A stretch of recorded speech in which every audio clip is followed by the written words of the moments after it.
schedule of the supplementary appropriation presented here in this Honorable House, I noticed the order on the quantum of spending, Madam Speaker. The Ministry of Finance is number one in it, Madam Speaker, broken down in two components, the Office of the Prime Minister and the Ministry of Finance. Secondly, the Ministry of Public Works and Ports. And in third, Ministry of Youth, Culture, Constituency Empowerment, Madam Speaker. Fourth, we have the Ministry of Housing, Lands and Water, Resource Management. Madam Speaker, I note this to say that sometimes when we spend a certain amount, it may be in order of priority as well, because out of the $150-something million, we see excessive chunks of monies that were not in last year's budgets, in the budgeted estimates of last year, which have been expended within that period. So some might be recurrent expenses, but some expenses, Madam Speaker, they come up and you have to do them. And as government, as opposition or the minority or the government in waiting, I want us to really look at the areas, Madam Speaker, and when we have such large expenses, minded, these expenses, 99% is covered by a revenue source of the Citizen by Investment Program. It is important, Madam Speaker, that we ensure that those expenses be planned and most of them be on the sustainable path into the local economy, Madam Speaker. And I need to clarify here, Madam Speaker, as a senator on the minority side of the United Workers' Party, of that misinformation that I heard being spoken by my fellow parliamentarians on the other side, that the CBI program has been under attack. Madam Speaker, I know of nothing like this. I'll participate in nothing like this.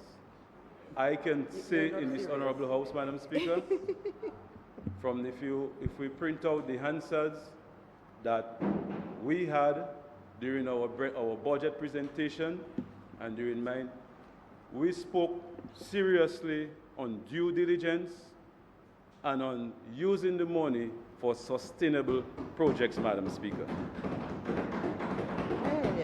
So I would like to disassociate myself from those aspersions and to say that the very current program of the CBI, which is our main revenue source, what is being used is the very same program that the United Workers' Party started, Madam Speaker. Madam Speaker, success of this program is close to my heart, it's close to the heart of the other colleagues, Madam Speaker, on this side of the House. And Dominicans need to know that, Madam Speaker. And we are saying it's important that money spent on, as we heard the Honorable Rosalind Paul spoke about, on entrepreneurship and small business unit, really goes in those areas that will benefit our young people in a sustainable way, Madam Speaker. I want to endorse... Sorry to interrupt, just on a point of correction, Standing order says how the members are to be designated. The same standing order 44. Minister for Enterprise. You all must read the entire thing, because at paragraph 5 it tells you how the members are to be designated. Yes, Madam Speaker. Standing order 44, the most talked about, touted thing. Read the whole thing. Yes, Madam. She's the Honorable Minister for the Ministry of Commerce, Enterprise and Small Business Development. Right. So, Madam Speaker, and I say this to say that when an appropriation bill is put forward to this Parliament, we have to be cognizant of the fact as to how those expenses were triggered and why are they going there. There is government, Madam Speaker, and there is a political party who holds that office of governance. And the political rhetoric that goes on in the House, Madam Speaker, does not add to the bipartisan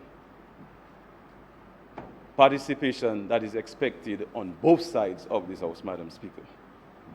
In so doing, when we heard about the defense of the CBI program and going all around the place and whatnot, Madam Speaker, I would want to say it was not part of the planned expenses of the government.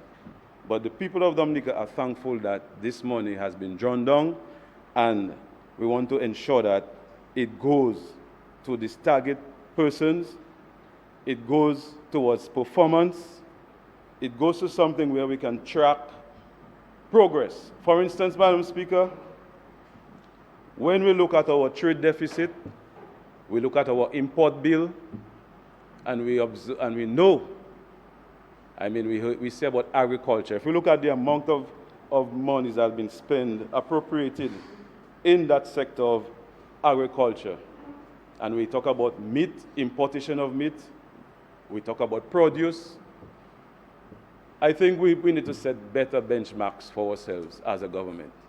We need to sit down and say, well, look, we are going to target cutting down the import of food, chicken or meat, by a certain amount.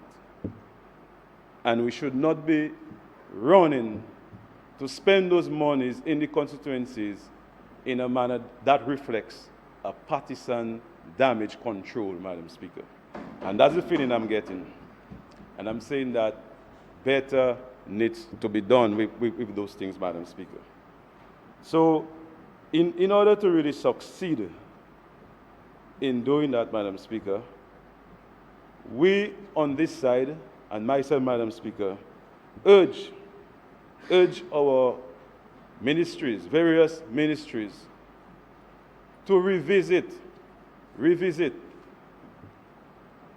all their plans and put something in the form of a development plan for the country, Madam Speaker. And plans are not fixed, they are flexible, but let us have it towards like a national development plan that any political party who takes that office of governance can continue upon, Madam Speaker. And it should not be an ad hoc political reaction towards spending, Madam Speaker.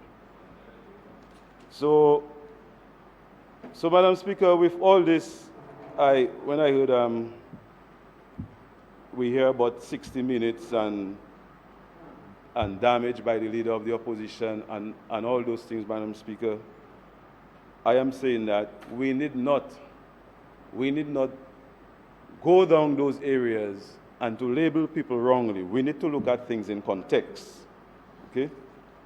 Madam Speaker, the social programs,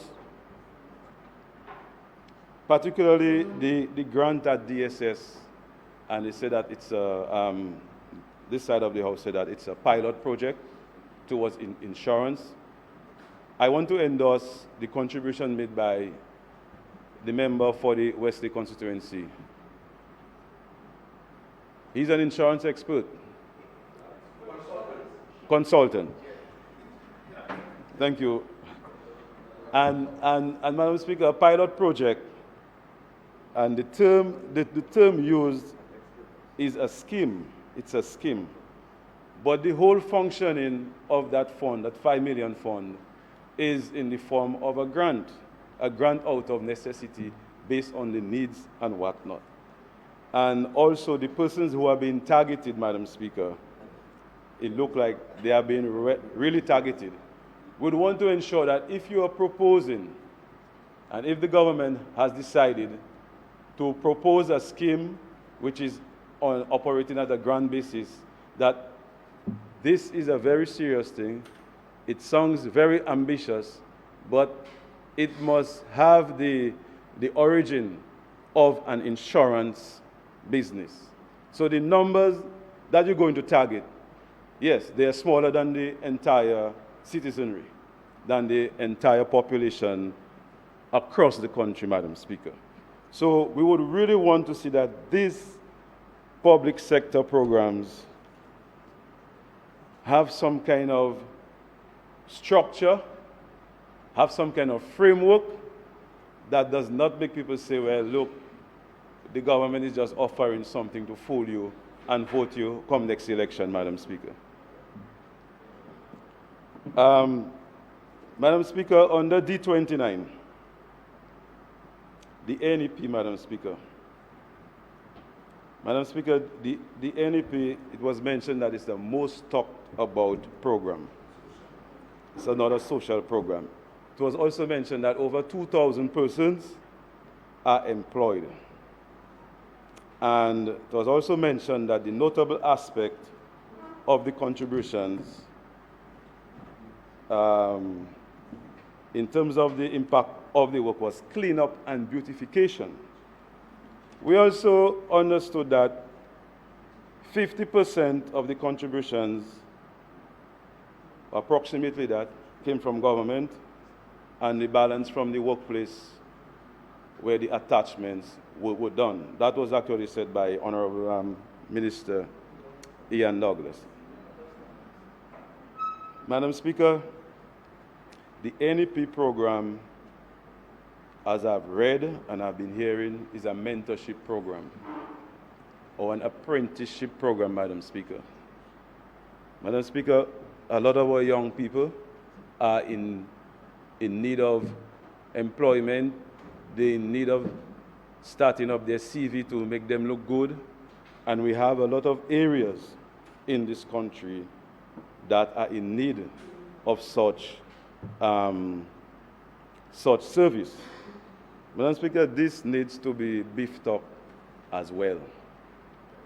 More needs to be done for the amount of money. Right now, it seems that this is a recurring expense, and it's a recurring growing expense on the appropriation and on the budget as well, Madam Speaker.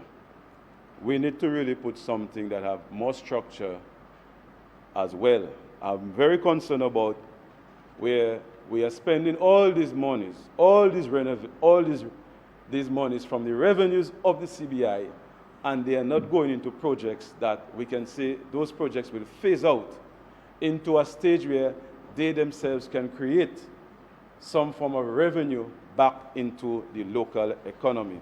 It's too much of a one-ended dumping of money, or according to the member for Soufriere, it's a wastage, which I doubt it's a wastage, Madam Speaker. So,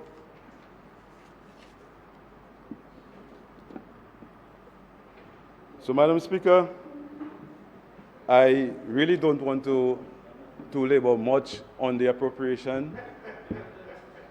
I would have expected to have more in terms of the Minister of Communications and Works, had she given her contribution and her explanation, but this is money under the bridge. And this is money spent, and it's water under the bridge. Water under the bridge. So you know the West Bridge. So, Madam Speaker, I would have liked to rebut on her presentation as well. So I thank you.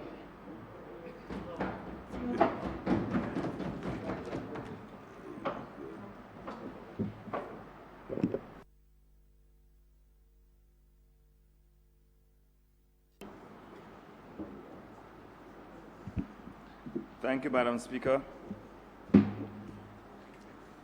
Good afternoon.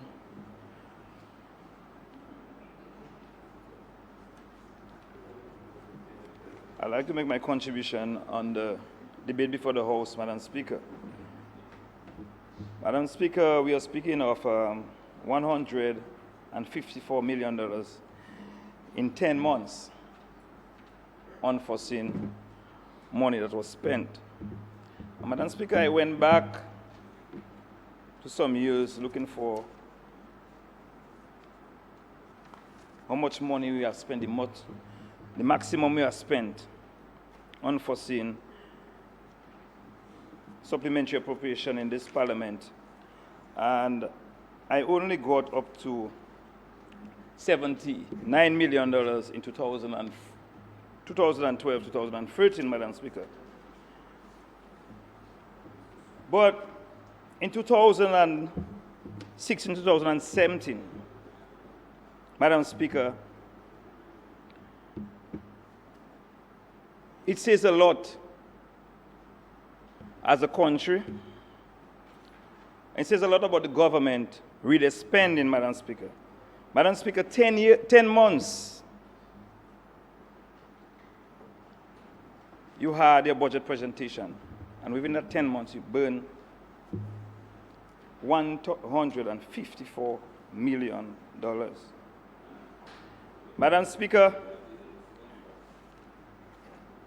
we can start from the top, Madam Speaker, and I will touch the top, Ministry of National Security. And I see where they procured a fire engine vehicle for the Douglas Charles Airport, and I'm for that 100%. Anything that adds value, I have no problem with that, Madam Speaker. And Madam Speaker, I just want maybe the Minister of National Security or the AG or someone to bring some clarification for us as members of the House, some concerns that is brewing in Granby right now, where the state is renting a facility in Granby, and we are in some serious concerns monies are allocated for rental of that facility in Granby. Madam Speaker, I raised that concern because that concern was brought up to some of us, and it is a serious concern. I know that the Prime Minister is aware of it, but I want us in the House to raise this type of concerns. It's a genuine concern, it's a serious concern in the Granby area about that fund under that particular ministry, Madam Speaker. And the Minister of National Security spoke well about his ministry, but there is a concern, fire and ambulance. We want to ensure that everybody is safe down there in Granby and no threat of putting out the fire and ambulance people in Granby, Madam Speaker. Madam Speaker, something that came to my attention again, Madam Speaker, under the Ministry of Finance. And, Madam Speaker, under the Office of the Prime Minister, where $7.5 million was spent under the public support program. $7.5 million in unforeseen, 10 months. But under the budgetary allocation, $1.5 million was allocated for that year. So you talk about $9 million in 1 year under the Red Clinic, Madam Speaker. Madam Speaker, that is a serious concern because I went back some of the budgetary allocations and also the supplementary appropriations from 2009 to 2014. And collectively, $12.2 million was spent over these years. But Madam Speaker, in 10 months, you're spending $9 million. Madam Speaker, that is a serious. It says a lot about your economy and why you have to help all these people. Madam Speaker, we are not against, on this side, we're not against. I'm asking members to refrain from these sides that we hear. Yes. Madam Speaker, thank you very much. I'm okay, I remain on track. Madam Speaker, this is a serious concern, our spending, and it says about the economic situation in our country, why all the people have to be getting assistance. Madam Speaker, a lot of money that could have gone into sustainable development, Madam Speaker. A lot of money that could have helped in terms of adding value, Madam Speaker.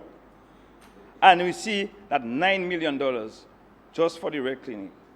Madam Speaker, that is a serious concern, and I hope that going forward we'll address these concerns. Madam Speaker, even we have offices, new offices for Red Clinic. That is a serious concern, Madam Speaker. If you're saying that you have somewhat of a serious problem in these communities, you have to open offices. I heard the senator from the Roseau South area made mention you have an office down there. And I saw an ad for an office somewhere in the West Coast, in Kenfield, Madam Speaker. Madam Speaker, And you are some of the members of this house, they are proud of that. You have poverty increasing. You have to help citizens by opening offices around the island. And you're happy about that? Where you should be investing that money in the development sector, in agriculture, in tourism. Madam Speaker, that is what we are talking about, Madam Speaker. Growth, Madam Speaker. Madam Speaker, we are seeing money spending, as I said. But I just want to ask a question, Madam Speaker, in this House. To members of this House. Do you know a village called Kulibistri? Do you know what happened to Kulibistri on the 27th of August 2015? Are you aware of the promises made to the people of Kulibistri after Tropical Storm Erica? Are you aware of the small businesses that got affected in Kulibistri after Tropical Storm Erica? We are approaching 2 years now. And what have we done for the people of Kulibistri? Have you gone back to the people of Kulibistri and meet with them and discuss with them? Let us be real about it. Let us put all the jokes aside. And let us deal with the issues. The people of Kulibistri, after Petit Savan, Kulibistri was the hardest hit after Petit Savan. The people of Petit, yes, I am sure that everybody that came from overseas after came down to Dominica, they sent them to Kulibistri because they couldn't access Petit Savan. To see what happened to Kulibistri. Madam Speaker, and promises, I was there, the Prime Minister, the Honorable Minister McIntyre was there as well. We worked for Kulibistri. Sorry, Minister of Street, sorry, Madam Speaker, thank you for the correction. And we walked through there. Promises were made to the people of Kulibistri. And we hear in that type of money is being spent around the island, moving around. They went to Monrachet. And they didn't have at least the courtesy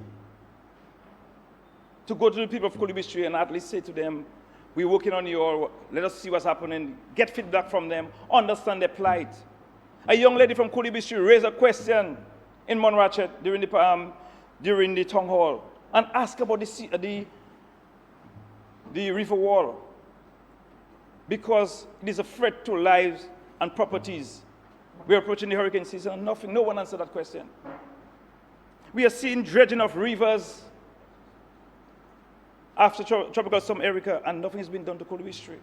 I am not saying that the other places do not need it, but at least throw an eye on the people of Kulibistri. They are small businesses. But a young man, his survival was a bakery, and the river took everything and it went. And nobody went back to him. Such a conscience. You went to Monrachet, Madam Speaker, and they said that in that town hall meeting that they have CBI money. $12,000 allocated for the Monrachet Farm Access Road. $12,000 for Farm Access Road, in Monrachet. And in the same breath, $104,000 to fix the driveway of a former candidate. Not the road. It was the road they would have started by Antilles West Coast or on the other side where the mechanic shop is. They started right in his driveway. $104,000.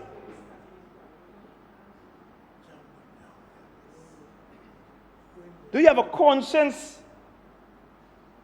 Do you have a heart? And you're talking about Dominica money spending in Salisbury? I come into that. Madam Speaker, I am talking about the people of Kulibistri, Monrachet. And I heard about the money being spent for the water intake, the tank in Monrachet. And I'm for that, 100%. I was there with the minister. But, Madam Speaker, the people of Salisbury continue to grapple and try to, it's mind-boggling, right? For you, Madam Speaker, after Tropical Storm Erica, promises were made about the water intake. The Prime Minister was there recently, early this month, and he mentioned it. I raised it again. I met with the Prime Minister and other ministers on the 23rd of November, I think. I raised it again. They told us they're dealing with it. BNTF will be funding it. But my God, not a word to the people of Salisbury. Not a word. I have been asking. And nobody can say I've not been asking. And not a word.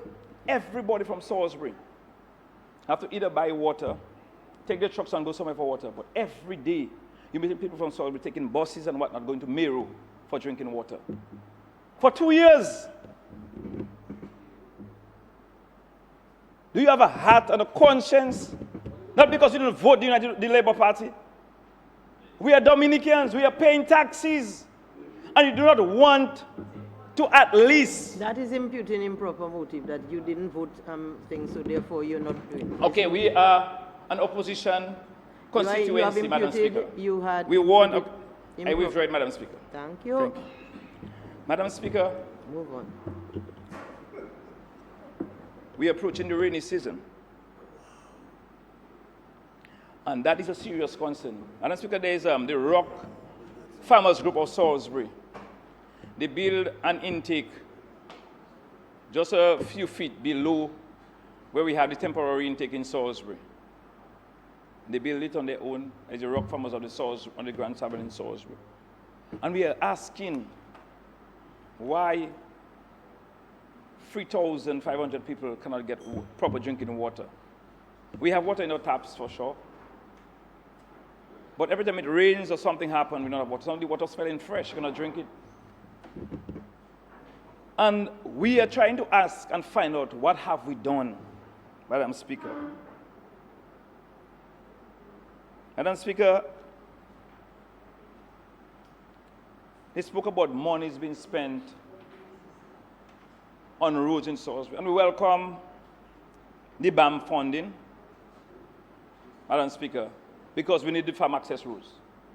But a road we expected to have started in July of 2016, Madam Speaker. They only started pouring concrete earlier this month. Are you expecting that road to finish before before next month?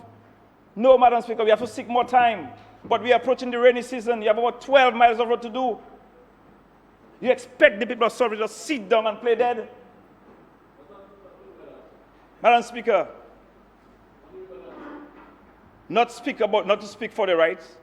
That's what I'm talking about. Sit down and play dead. They have been speaking, they have been asking. We met with the Prime Minister earlier this month with the Minister. Minister of Agriculture was there and the Minister of Public Works. We raised these concerns. If the monies were allocated, what is the delay? Why Salisbury? A productive community like this. Why? What have we done? Madam Speaker, we have been asking and even begging. And you don't want the people of Salisbury, and you said the money being spent in Salisbury. Where? How? $300,000 was allocated to Salisbury, yes. And I'm happy that parts of the road were done, but you all drove up the road. It's not completed. The village road is not completed. You passed through it to go up the, when we went to have that meeting up the road by the water storage tanks. The roads were not completed. They are not completed. And we were promised they would have completed that road, Madam Speaker. Madam Speaker, health. They said a healthy nation is a wealthy nation. And Madam Speaker, Salisbury has a serious garbage situation. And Madam Speaker, we have been asking, we have been calling solid waste. They have the challenges. And we have called them on several occasions. And the commercial space of Salisbury, those of you who know Salisbury, is the main village one way up. That is the commercial space of the village. You have about 30-something shops. You have the health center, credit union, everything else. That's the commercial space of the village. And on that road, that's where you have all the garbage situation. I mean, it's all over the country are the problem, but in some other areas, I think even going to my area, that's where everybody dump garbage, but it's not as populated as the main part of the village. And, Madam Speaker, some shopkeepers can't even open their place of business because of the flies, the rats, and everything. That is the reality of it, Madam Speaker. That's how sad it is. It's not in Salisbury alone, but I'm speaking for my constituency. Somebody else can deal with the other areas. So you have, with the rats in the area, you have leptospirosis, Madam Speaker. That is part of it, can come in. Now you have, with the unsightliness, you have, I heard the Minister of Tourism speaking earlier on. We have to keep our country clean. We do our best, Madam Speaker. That is the only way we can get it out. If we get it out, it's bring back on the highway. If, as I heard a suggestion made by my colleague, Mr. Basil, he made a suggestion, if you make a truck available to us, we can maybe see how we can help this situation. It's a serious situation. It is not a joke, Madam Speaker. Madam Speaker,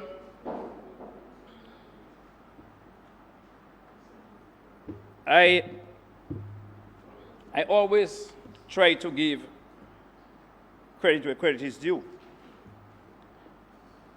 And the President's charity did some work on the Fisheries hard court. And as the MP for the constituency, I would like to thank the President and his charity, the President's charity, the current President, President Charles Savoy, right? And one moment, there's a rule that says about mentioning the President in as okay, part I was of mentioning. your Okay, thank you very much, Madam Speaker. No, you can do the President's charity, right, but not the President. But the member for the Mao constituency is a bit excited, Madam Speaker, so I wanted to give you the name. But we heard of money's been spent for developing facilities, sporting facilities. Madam Speaker, I've asked on several occasions, and I also, as I said, I want to thank the President's charity for doing the Constituency basketball court. But I've been asking for assistance for the basketball court in Salisbury. And that basketball court, Madam Speaker, is on the Salisbury beach. And that basketball court adding value to the tourism product.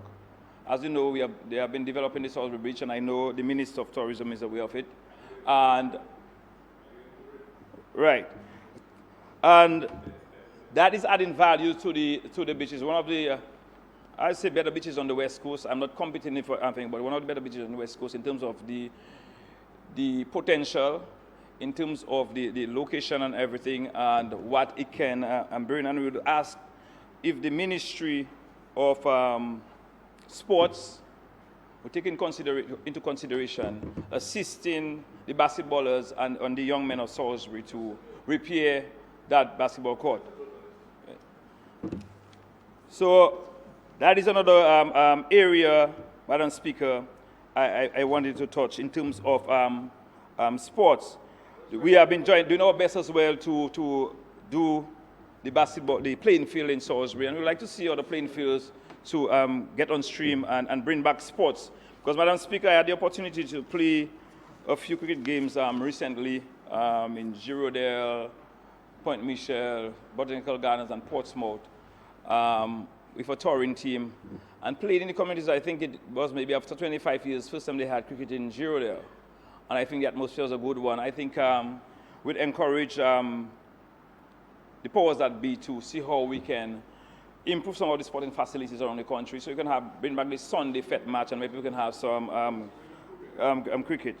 You know, Madam Speaker, so these are the things you'd like to see happen, Madam Speaker, in terms of adding value. Madam Speaker, agriculture and fishing and fisheries, Madam Speaker, so I saw got the list allocated to them. $193,990.48. Madam Speaker, that is, this ministry, or that sector was one of our biggest and most productive sector. And that sector is going through serious grind. Madam Speaker, the farmers in Dominica, I'll talk in the Salisbury area, because of the road problem, it is affecting our productivity and quality. And to improve productivity and quality, you like proper markets, and also you like proper farm access roads. Madam Speaker, the farmers of Salisbury, they don't only farm in the Salisbury area. They farm as far as Syndicate, Sukal Upiton, Monachet Heights, Salisbury Heights, Woman, Carhome, and also the Layu Park area.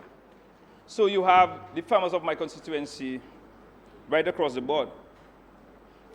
But the problem that they have, as I said earlier on, is accessing their farm. And I forgot to mention earlier on, Madam Speaker, if you permit me, the Woman Farm Access Road. The recent trough, they were working on it recently, Madam Speaker, and the recent trough has destroyed the road again. And we cannot access, these farmers have to be driving for the river, and you know the wear and tear of the vehicles, passing back and forth in the river, Madam Speaker. And that is a serious concern. I just want to bring that to the attention of the minister, or the ministers responsible, and see how we can expedite the process in terms of having that road repair for the farmers. That is their livelihood, you know, and that is what you'd like to see, people being independent. And they being independent make it easier for the government to use other resources, other places. And that is why on this side, we try to accommodate and also make recommendations that go in the best way to add value and improve the lives of our people, Madam Speaker. And Madam Speaker, that is why it is important that when we speak on this side and raise some concerns, some on the other side take it for a laughing matter. But it's not a joke, Madam Speaker. It's about the development of our people. It's about the respect of for our people. That is why they elected us to be here, Madam Speaker. Madam Speaker, there is another item that I would like to touch as well, Madam Speaker. The NEP. And we have said it on several occasions that we are not against any program that is advancing the cause of our people. And we have said it already that this program is a good idea, but along the way, we have lost our course, Madam Speaker. Madam Speaker, the NEP should be empowering our people. Empowering them meaning giving them training or skills that will help them be independent or get opportunities. Madam Speaker, that's some people who under the NEP selling shoes. Where these people should be getting a skill, maybe a seamstress there, maybe a plumber, a tailor, a computer expert. But at the end of the day, they have a skill and they can employ somebody else. Madam Speaker, we are not against, I heard they boasting about the beautification program. Madam Speaker, Salisbury, if you go to Salisbury, Madam Speaker, nothing is being done. You have 5 minutes left. Nobody, thank you, Madam Speaker, no one under any pin Salisbury. You're talking about cleaning the road and beautification, Can Madam the Speaker. members, please, it disturbs No. But Mr. Prime Minister, I met you on the 23rd of November. We spoke about almost everything, and only in words, Madam Speaker. But when we spoke about, nothing has been done. But what has been done? Nothing has been done. Madam Speaker, and these are the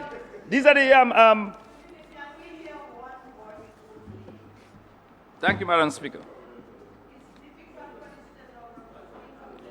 Madam Speaker, I wanted to raise 2 more concerns quickly, Madam Speaker. I am just asking again for the dredging of the Kulibistri River during this hurricane season. Madam Speaker, I just want to repeat this one. But Madam Speaker, earlier on, there was a discussion about Carnival and how much was spent and we get it in Salisbury. We got $2,500 for Carnival in Salisbury. But Madam Speaker, yesterday I was just giving support to the member for the Portsmouth constituency when he spoke about Carnival. And the Carnival in the rural community, Madam Speaker, is critical towards sustaining our cultural identity. Madam Speaker, you have the senses in St. Joseph and other places. You have the Dakis, the band moving, Laplin and Corleyhoo, the Suswell Sui, and others, and the Carlinago territory as well. But Madam Speaker, they want to concentrate on Carnival around Roseau. I want to just support the member for Portsmouth and he made his contribution earlier on. And he said we have to give support to the Carnival in the rural communities like Granby and Laplin and all the other places to ensure that we keep the culture alive in Good Hope and the other areas. And Madam Speaker, Corleyhoo, Salisbury, St. Joseph, wherever you have Carnival in the rural communities, I think you help people stay away from town a bit to help the rural communities as well, and it make it easier for the to maneuver and manage in Roseau. I see it from that perspective.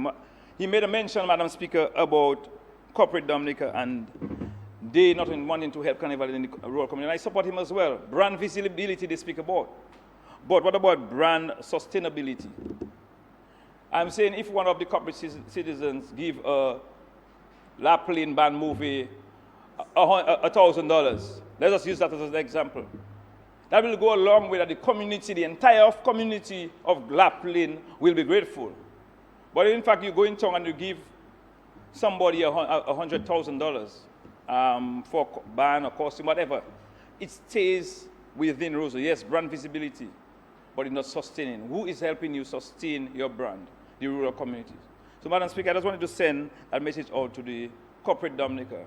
You have an integral role to play too in terms of sustaining and ensuring that we maintain our cultural identity by making that contribution towards the rural community.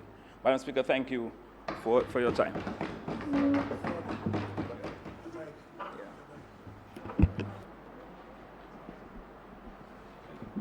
Thank you, Madam Speaker. Madam Speaker, I rise to make my contribution to the schedule of supplementary appropriation for the period July 2016 to April 2017. Sorry. Madam Speaker, I would like to proceed first on the Ministry of Trade and the first line there. It speaks to the National Employment Program.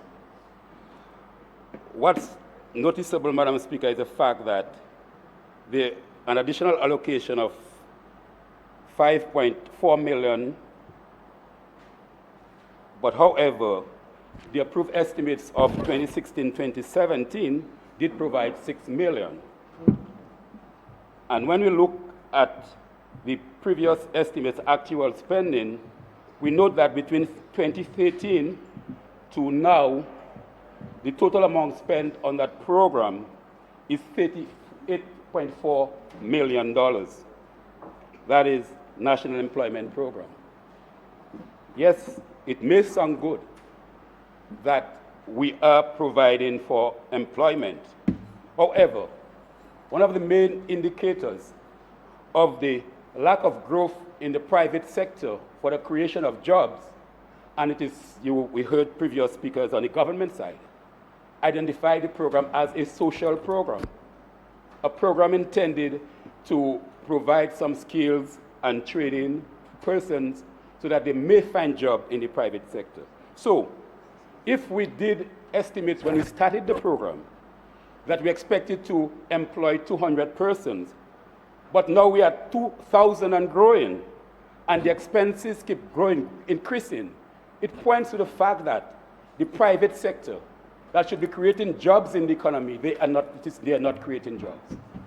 And the responsibility of government is to create the environment so that the private sector can grow and create jobs, Madam Speaker. Additionally, the information suggests that, Madam Speaker, that we are, in fact, they did indicate, and it is a fact, that we are employing, some of those persons are employed in profitable businesses. So technically, the government is subsidizing private sector enterprises. At the same time, the government is telling us that we should not be using CBI, Citizen by Investment Money, to pay increases to civil servants. But the money we are using to pay under the National Employment Program is CBI money. It's to pay for wages. So why it is okay not to pay the civil servants, the government workers who are working hard, the nurses, the doctors and the policemen, why it is not okay to use that money to pay salaries, but it is okay to use that money to subsidize profitable businesses and persons in the business. These are the questions. These are the issues we have to address, Madam Speaker. Madam Speaker, thank you for your protection, Madam Speaker, thank you. Madam Speaker, I would now like to move to the public support program. There are 7 line items in that area, Madam Speaker. If we turn to page 2, there are 7 line items. Again, we observe the amount being allocated totals 7.5 million. However, in the estimates, there was an additional 3 million for that program. From 2013 to present, the figure adds up to $30.4 million. Again, Madam Speaker, in any economy, in any country, indication and indicators of increase of poverty and the fact that you have to increase and create safety nets for persons who are underprivileged is the fact that in the growth of your social program. We are now at the point we are setting up agencies, branches of the social programs in the country. There's one at Castlebrooks right now, very up to open soon. It points to the lack of growth in the economy. It points to that the government is not performing. It points to the increase in poverty. So yes, we support the fact that if persons need to give them, but it also points to the incompetence of the government in growing the economy. And I suggest that more attention be paid to that. More attention be paid to increasing the performance of the government with respect to the growth of the economy so that you can reduce spending on social programs such as the public support program.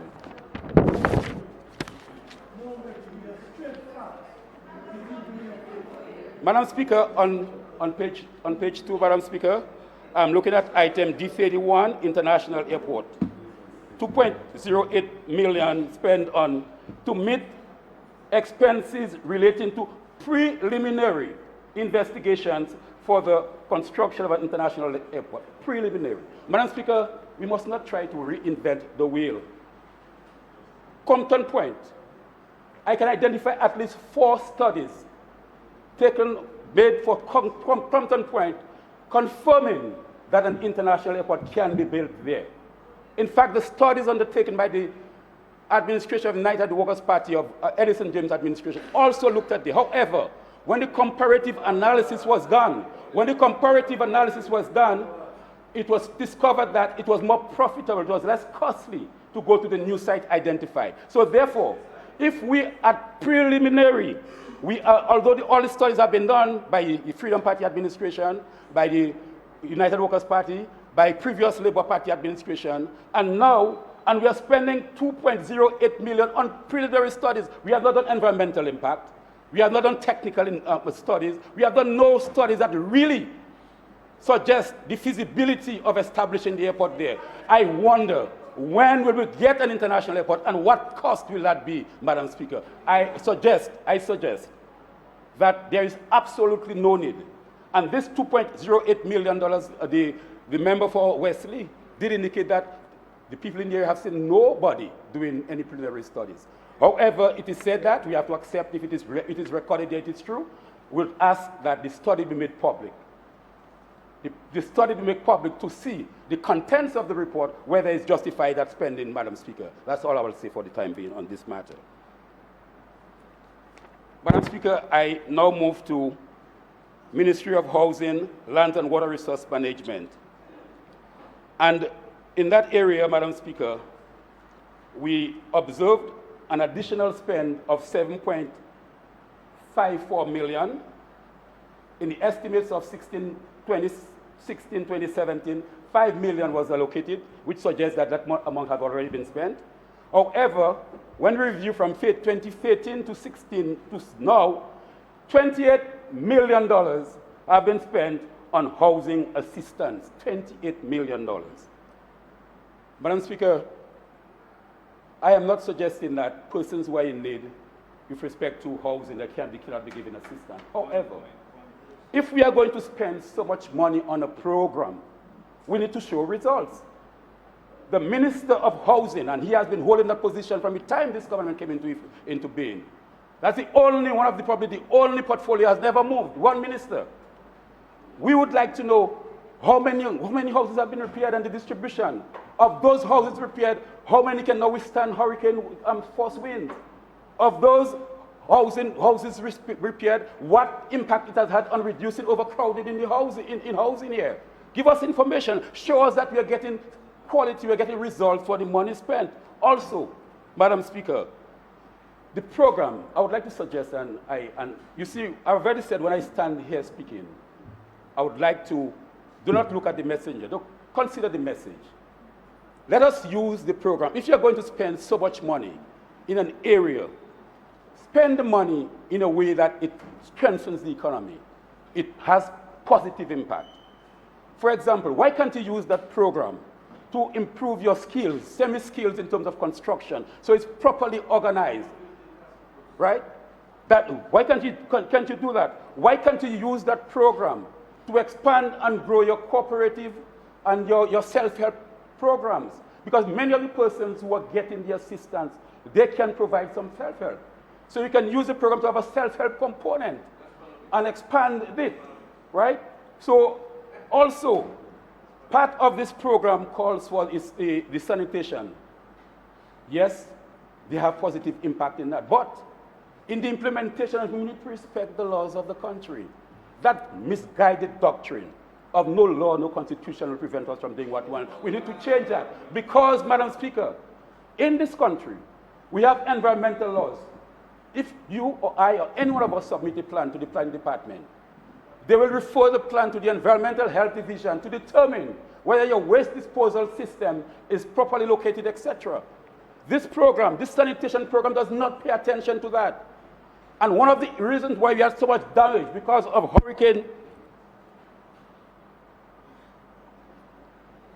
the impact of Tropical Storm Erica. Some of them was because of septic tank and soakaways. Their location, seepage, resulting in land seepage and these problems. So if you have a program like this, we cannot just say we're helping people and we're doing this and how many toilets we build, etc., etc. We have to respect the laws. You have to understand that the reasons why we have government departments and they were established before you became in government, because they have a positive role to play in the society and to protect public health, public safety, and public welfare. And therefore, implementing your programs, you have to respect it and ensure that they have the right and opportunity to review the programs and make sure that they are done properly. Because we as private individuals, when it's submitted to the planning department, they submit it to the Environmental Health Division. And sometimes your plans are delayed for months because of the fact it has to be referred to various departments and agencies. So do not just look at, yes, we're doing this. Look at the impact, look at the implications, and respect the laws of the country. You met it there, respect them.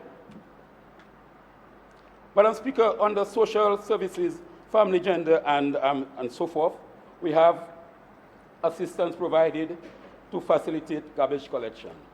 Madam Speaker, this is so good. Garbage collection. Right now, and my parliamentary representative, Johnson Drygo, Honorable Johnson Drygo, our Minister of Agriculture, will confirm that the amount of garbage, particularly on the East Coast and Castle Bruce. Madam Speaker, there is an environmental levy placed on all imported goods coming into the country. When the solid waste disposal system was implemented, the World Bank facilitated this. and to make sure there is fairness, equity, in terms of maintaining and paying for the collection of garbage. I did not agree with the idea that you have one central facility. I think they needed at least two. But however, that was the final recommendation and the implementation. However, the purpose of the environmental levy is to ensure that you pay, and all of us who go to the shop to buy goods, a can of sardine or whatever, we have already paid a tax for the collection of garbage. Yep. And this is why the Solid Waste Management Corporation was established. So, why it is that we have so much garbage around the place? I agree with everybody. Of course, we must manage our garbage. We must avoid sending to the landfill disposable and degradable stuff and so on. I agree to all of that. But consider the health impact that the consistent piling up of garbage in those communities. And Minister of Tourism, the nature island image of Dominica, how are we protecting it? How can we have so much garbage around the place? If the rules for the collection and disposal of garbage has changed, inform the public. Tell the public that the collection, the millions we are collecting at the port through environmental levy no longer applies to the collection and disposal of garbage. And the rule has changed, and inform them. But you cannot allow a country and where the taxpayers have paid for the collection of garbage, and you have a nature island image trying to promote, and you have so much garbage throughout in front of hotels and everything else. It is unbelievable, it's unacceptable, it's unforgivable.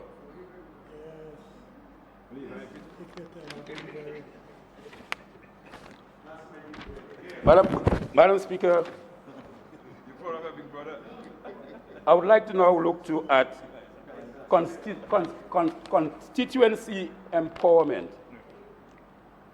I have already said that this ministry, most of the spending in that ministry is calculated to disadvantage the constituencies held by the United Workers' Party. Simple.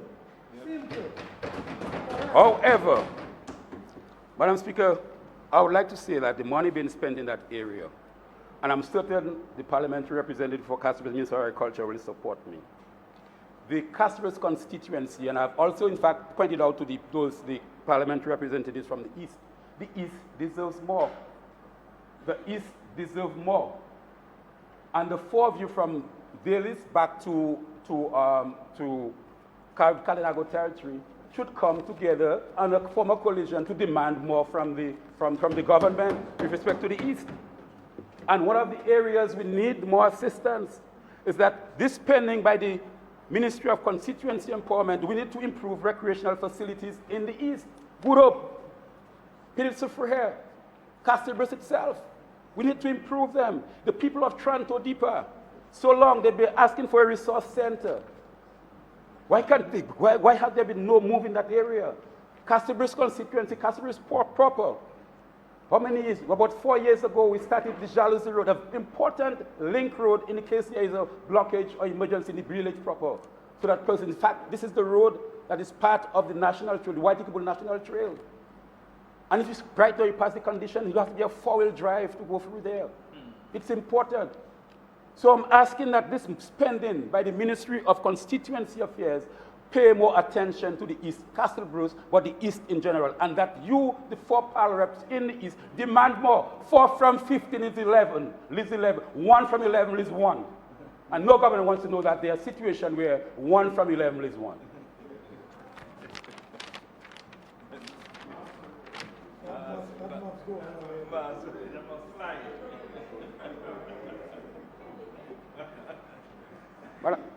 Madam Speaker, I would like now to move to, I think it could be page 5, and more specifically on the Ministry of Commerce, Enterprise, and Small Business Development. Most of that page, Madam Speaker, speaks to small business development. In fact, if you look at the statistics and the figures, you will see that given the amount of money being spent on small business throughout, that is said to be spent on small business, and the number of persons being employed in the program, that is the NEP program and contribution of the private sector, there should be no unemployment in Dominica. There should be no unemployment in Dominica. However, I would like to point out some interesting statistics. Maybe some of the parliamentary representatives on the government side may not have observed it. I would like to do some analysis. The government has, up to date, refused to release the 2011 population and housing census. In any country, the population and housing census is the best indicator and information, provides information as to performance, the growth of your population and situations in your housing sector, etc. In fact, in America, allocation of funds to various communities based on their population and so forth. And right. But in the absence of that, I am now, the only other reliable information I can use is the number of votes cast in the 2014 national general elections. When you look at the lines Collio, Coolibistry, Grand Fond, Castle Bruce, Mero, which is part of the St. Joseph constituency, and Grand Bay, received from the allocation of $2.8 million, $69,000, or only 23.9% of the spend, the additional spend in that area. And there are 16,316 recorded persons who voted in that election. When you look at the figure, the per capita is actually $4.22 for all of these constituencies. $4.22 per capita when you do the analysis with the actual number of persons who voted. However, when you look at the Paybush constituency, we note that $1 million have been spent in that, of that amount of the 2.8 million, of 34.6%. The number of voters in that area, or actual record, is 1,509. The per capita spend for that constituency is $662. You see what it is. Are there more small businesses in that one community than the other many communities I pointed out? Well, it gets worse. The situation gets worse when you go to the Vickers constituency. The Vickers constituency, 41.5% of the allocation went to the Vickers constituency, or $1.2 million. 1,285 persons voted in that area. The per capita spend is $933. You're looking Bazudi? Why it is that so many constituencies with so many small businesses, your per capita spend is so low, whereas the two areas, Ministry of Finance and the other areas, so much money is being spent in those communities, Madam Speaker. It beholds the question. Attention, not enough attention. That's why the East deserves more. The East deserves more. He's speaking for you. Additionally, Madam Speaker, when it comes to small business investment, we need to be more constructive. And we need to be more sustainable. We need to be more sustainable with the program. Madam Speaker, we need to have a situation where by now we should have a business incubator. And my voice is loud, getting through. Yeah. We need to get a business incubator, right? Small business. It was proposed that this be done. And I'm certain that it was proposed, in fact, at the Public Works Department. The Public Works Department, where the Public Works is now located, if you said that you are going to relocate the Public Works. Madam Speaker, can you hear me, Madam Speaker? Madam Speaker, on what point you ask? Why disturb me? I'm coming across too strong. we need to address the issue through a business incubator. You realize that you're being heard in the House, but not necessarily because you're very far from the mic. No, I'm sorry, Madam Speaker. No, Madam Speaker. Well, there are two mics and they're competing with each other. Thank you for the advice, Madam Speaker. Thank you. And I wish you would take it. I don't just dispense advice just like that. Yes, so you want me to go back to the back, Madam Speaker? The rules actually say that you cannot talk unless you're in your seat. The rules actually say so. Madam Speaker, the reason why I did this, I'll tell you why.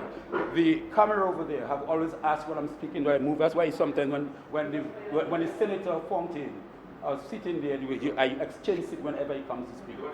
Because of that, Madam Speaker. So I try to position myself in a way that the Also, you're sitting in Senator Fountain's seat, is that it? Madam Speaker, thank you. I hope I get some time for that. I'm asking so, Madam you a Speaker, question.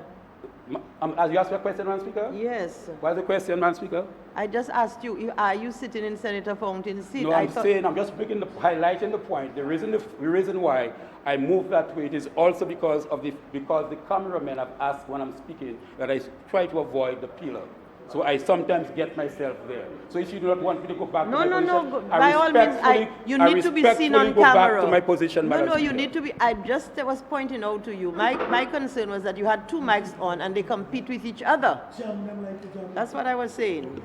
Thank you, Madam Speaker. May I continue, Madam Speaker? Thank you. Yes, Madam Speaker. So I'm saying that the spend in small business might be okay. But there is need to be for monitoring to determine the sustainability of the small businesses. As they're moving forward, we can identify previous agencies that provide assistance for small business. Small Project Assistance Program, I think it was something like this. SPAT, yeah. Many small business established and it was not, they failed. So you need, for example, a business incubator. It will help small business development. Training so that the people who are doing this thing get the skills training to make sure that business survive, right?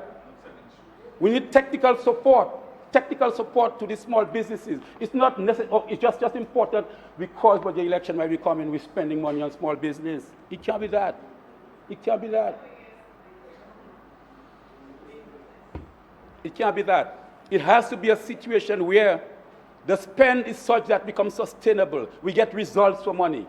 We all agree, whatever money, whether it comes from CBI funds, whether it comes from technical, whether it comes from grants or whatever, we, a poor country, we need the money. If we are going to get the money, let us use it wisely, in a sustainable manner. Listen to the message and not the messenger. That's my suggestion to you.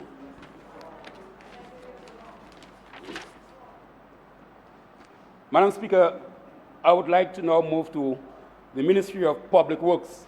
I hope I hear your voice now.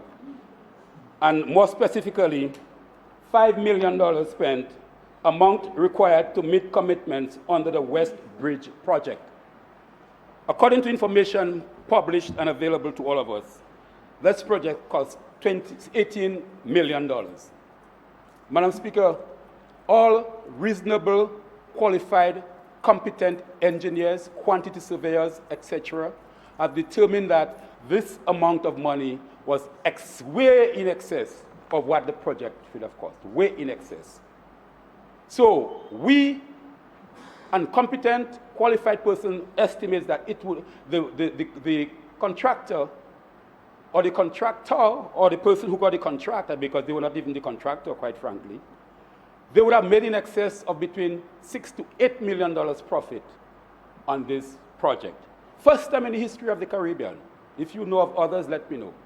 First time in the history of the Caribbean, a civil works project costing $18 million was completed in less than 1 year. First time in history. It points to the fact of the excesses and the overpricing of the project. But this is not the most important point I'd like to make there, is the fact that the people and those persons impacted by the project, negatively impacted, what they call environmental impact studies. Has there an environmental impact study for the implementation of the project? Would have recognized that bus drivers, particularly those doing the route for Stock Farm, Upper Goodwill, Foncolé, were impacted heavily by this project. And therefore, the cost, some compensation was put in that project to compensate them. Business places, yes, this is a standard thing, international project implementation, a standard procedure, a standard thing. Businesses. You have 4 minutes left. Yes, thank you, Madam Speaker. As what I would. Madam Speaker, I move that the member be given an extra 15 minutes to complete his presentation. Five. He said 5. Okay, 5. 5 minutes. Seconded, Madam Speaker. Your mic. It has been moved and seconded that the member be given a further 5 minutes to complete his presentation. Those in favor? Aye. Those against? So rhetorical, some Erica took my olive branch. I'm aware of that. I'm very much aware of that. Thank you, Madam Speaker. Thank you, Madam Speaker. Madam Speaker, yes, within the 5 minutes that I have. Madam Speaker, yes, this is what I'm saying that. We know that, you see, project implementation in urban areas, particularly dense areas like in your capital city and so on. When you're doing projects like this, you have to identify the vulnerable, particularly business places. Small bus drivers like this, they're supposed to have some level of compensation. I'm saying that if they were making 20,000, you give them 20,000, and a component there should have been in there. Some of the business places, small businesses, were heavily impacted. And that should have been built into the project. Because we heard, for example, the contractor saying, well, that such and such a person and a domino club and how much money they gave to them and so on and so forth, Madam Speaker. This is what they call good project implementation, good project evaluation and analysis. And I'm suggesting to you, if we are building better and safer after hurricane of tropical sub-Erica, it does not only mean structural things. It has to deal with the people, the impact of project implementation on people, and therefore we have to provide with them. When they are so badly affected, you provide assistance to them and you compensate them. It's not just identifying the vulnerable that would most likely vote for us and giving them. You have to identify them as well, Madam Speaker. Madam Speaker, I would now like to speak to the cost of $14.8 million to meet the cost of additional infrastructural works at the Douglas Charles Airport. Madam Speaker, this is a hard-headed government, you know. That's your word. They had hard. They were told that there is no future at Melville Hall. As far as airport development and air access for Dominica, all the studies show it. As a consultant, you could come to me and tell me that you want to build an airport at the top of Mount Diablote, you know. And if I tell you no, you insist you want to, of course I can find the engineering works to do it and get it to do it. Whether it is a good project, whether it is in the interest of the country. Madam Speaker, we are now at a spend of over $240 million at Melville Hall. You have time to respond. I'm sure you have a time to respond.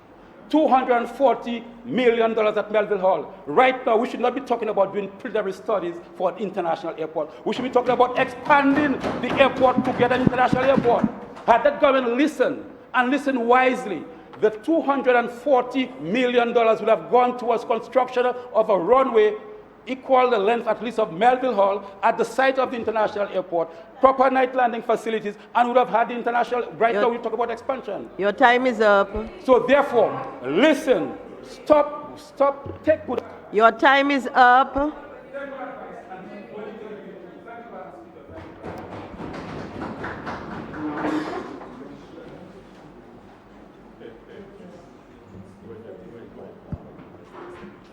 Madam Speaker, I rise to make my contribution to the schedule of supplementary appropriation for July 2016 to March 2017, Madam Speaker. And Madam Speaker, it's worth repeating, Madam Speaker, from the onset, part of the contribution made by the member for the Mau constituency this morning, when he made it clear that this supplementary estimate,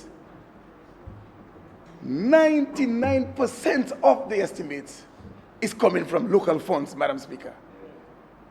A clear demonstration of the hard work, the results of the hard work of this Labour Party government led by Roosevelt Skerrit to keep the economy stable, Madam Speaker. 1% of grants and no loans. But I want to move right into agriculture, Madam Speaker. And all morning, the members of the opposition have been lamenting on the lack of support for agriculture.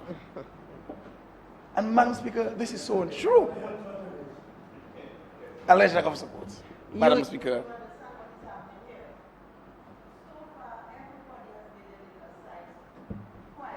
Here we go. Can we have continue having quiet asides, please? But, Madam Speaker, we need to remind the opposition that no other government in the history of Dominica has invested more in agriculture than this Labour Party government led by Roseau. As a matter of fact, Madam Speaker, I want to suggest to the members on the opposition side that they should go to their constituency and promote the $10 million facility at the Aid Bank.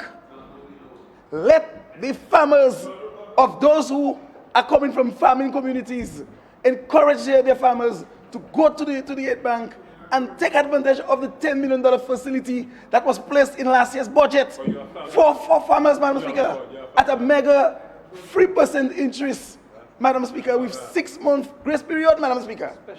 These are the things. But I do not blame them. Not one of the members of the opposition has an okra plant somewhere, Madam Speaker. None of them are farmers. So therefore... Madam Speaker, on a point of order, Madam Speaker, I would like, he's fully aware that I have an estate with dashing, coffee. So this statement, Madam Speaker,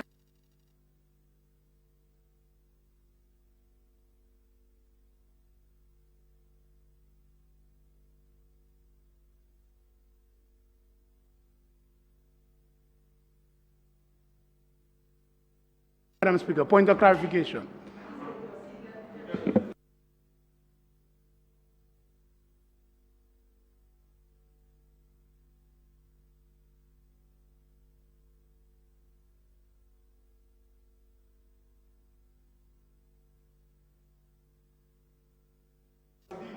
At a time, no.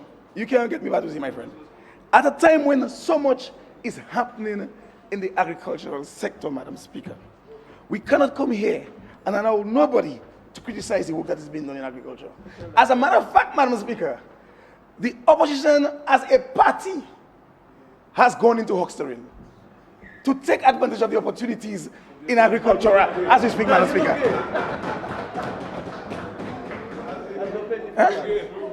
Huh? No, I'm not interested in figures. Right.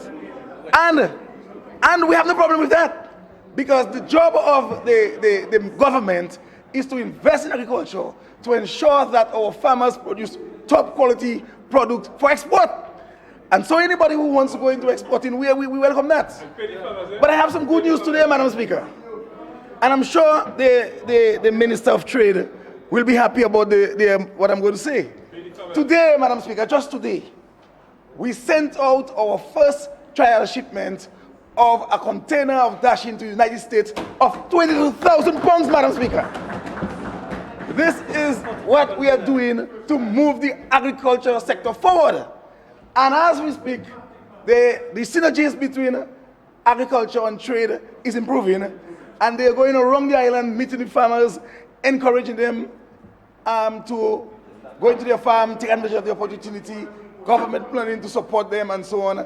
And the farmers are responding, Madam Speaker. The farmers are not listening to the programs on radio which is saying agriculture is dead. The farmers are responding to the support given to them by their government, and they are planting, and we want to encourage them. And I'm happy for what we're doing in agriculture. As a matter of fact, Madam Speaker, just a few weeks ago, we were in Salisbury. Farmers are taking advantage. Over $140 million has already gone into the sector. Soft loan to the farmers, into production, Madam Speaker, into production. And we're doing everything to help them in export. The pack houses are swinging. People are just calling the pack house asking for fresh produce. Mr. Douglas, some of them have to call all around asking, because we want more, because the farmers, they've come to realize that there is money to be made. They will not be distracted by the opposition, and they are trying their best. If the opposition want to make money as a party, I can make it too. Yes, so therefore, they are involved in the sector. They are deeply involved in the sector, and we are giving them the kind of support that they need to move forward. So farmers, just keep working hard Don't worry about that. You'll get that. Come to the ministry. Come and get your figures. But for sure, what is important is that the agricultural sector is alive and it's moving forward, and we will not be distracted by the opposition where agriculture is concerned.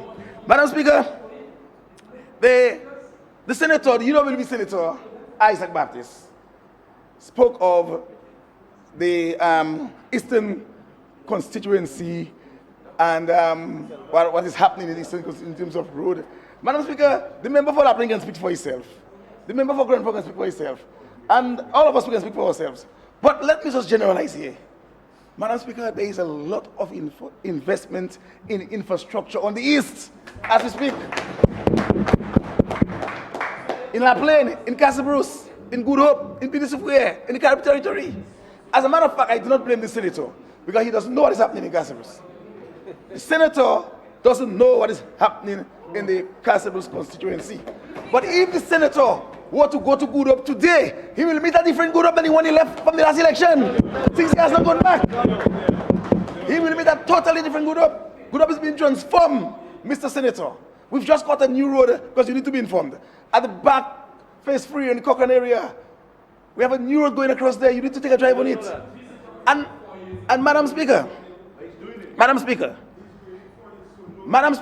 rest assured that the road that he mentioned, which is the Wakama Road in Castle Bruce, is a road that will be done.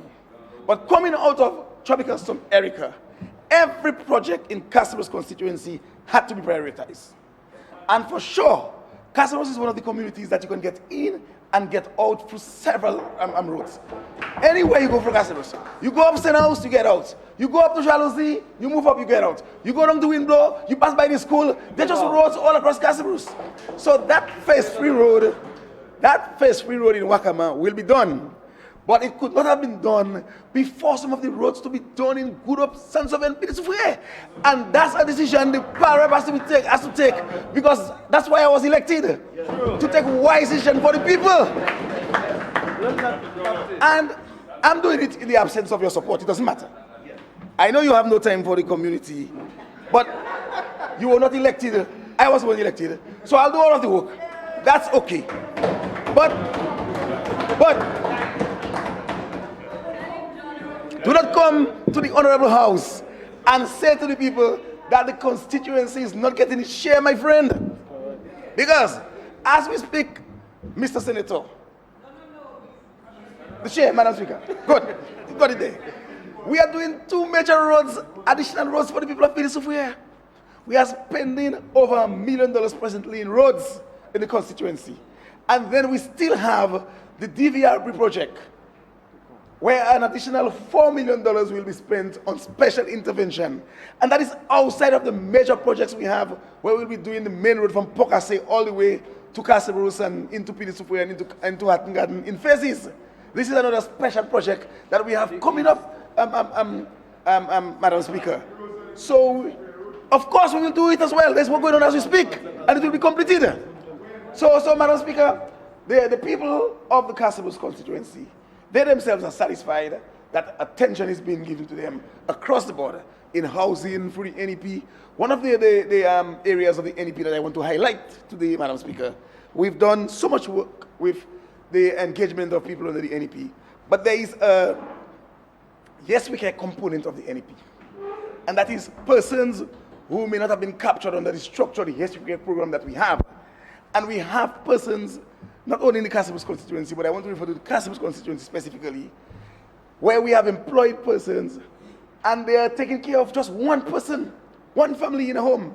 And that's their job under the NEP program, to give 24-hour care to persons who do not have persons to take care of them under the NEP program as we speak.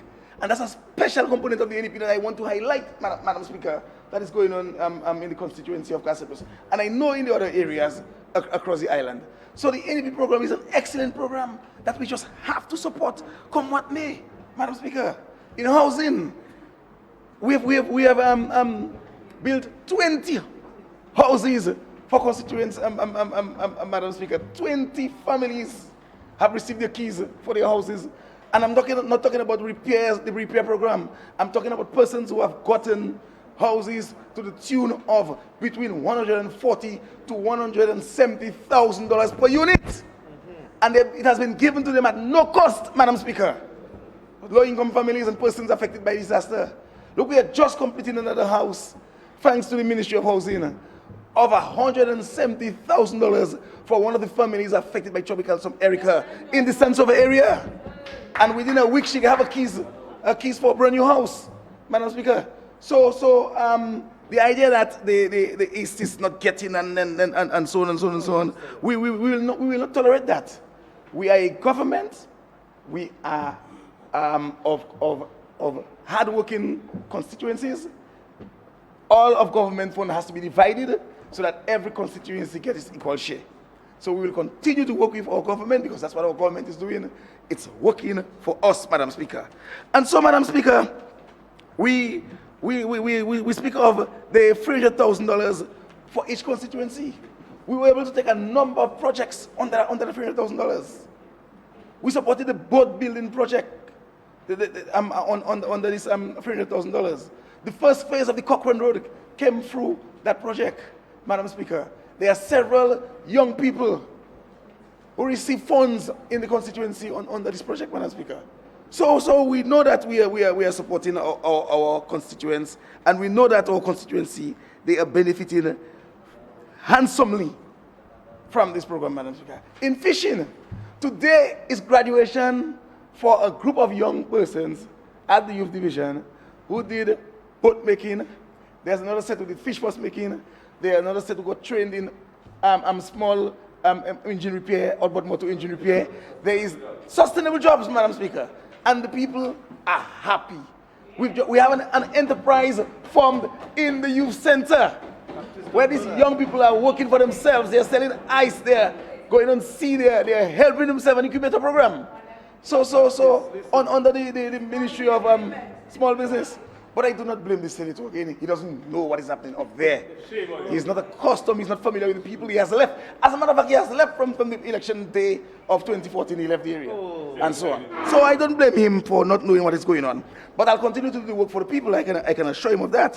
So, Madam Speaker, the other areas that I could mention where the government is supporting the agricultural sector, which came through the budget of 2016-2017. Under the banana revitalization, $500,000 was spent. Then under the Black Sikatoka unit, $1.2 million is being spent in this budget. On the feeder roads, $23 million on the feeder roads. And there's an additional $10 million for additional feeder roads for across the island. You will know the result when I give you a drive. Madam Speaker, under the horticultural program, over $500,000, Madam Speaker. For the abattoir, $1.5 million invested to get the abattoir going. And the abattoir is doing a very good job because a number of the small projects we have across the island where young people were trained in the rearing of chickens for the abattoir, they are in business. And the abattoir is absorbing pork and poultry from farmers across the island. And the farmers are taking loans from the facility to go into pork and poultry for the abattoir. Madam Speaker, we're not looking back in agriculture. We are moving forward in agriculture because agriculture will remain a key pillar of the economy.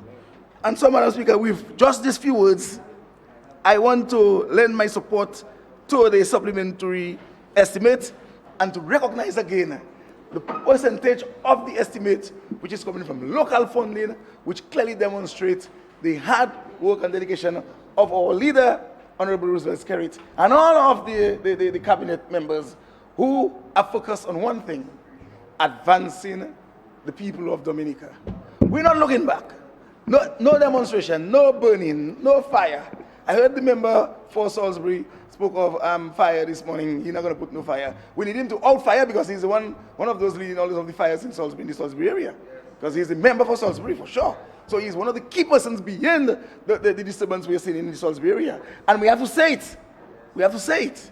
The UWP as a machine, as a government, as an organization, is fully engrossed in destabilization. That's what they want to do.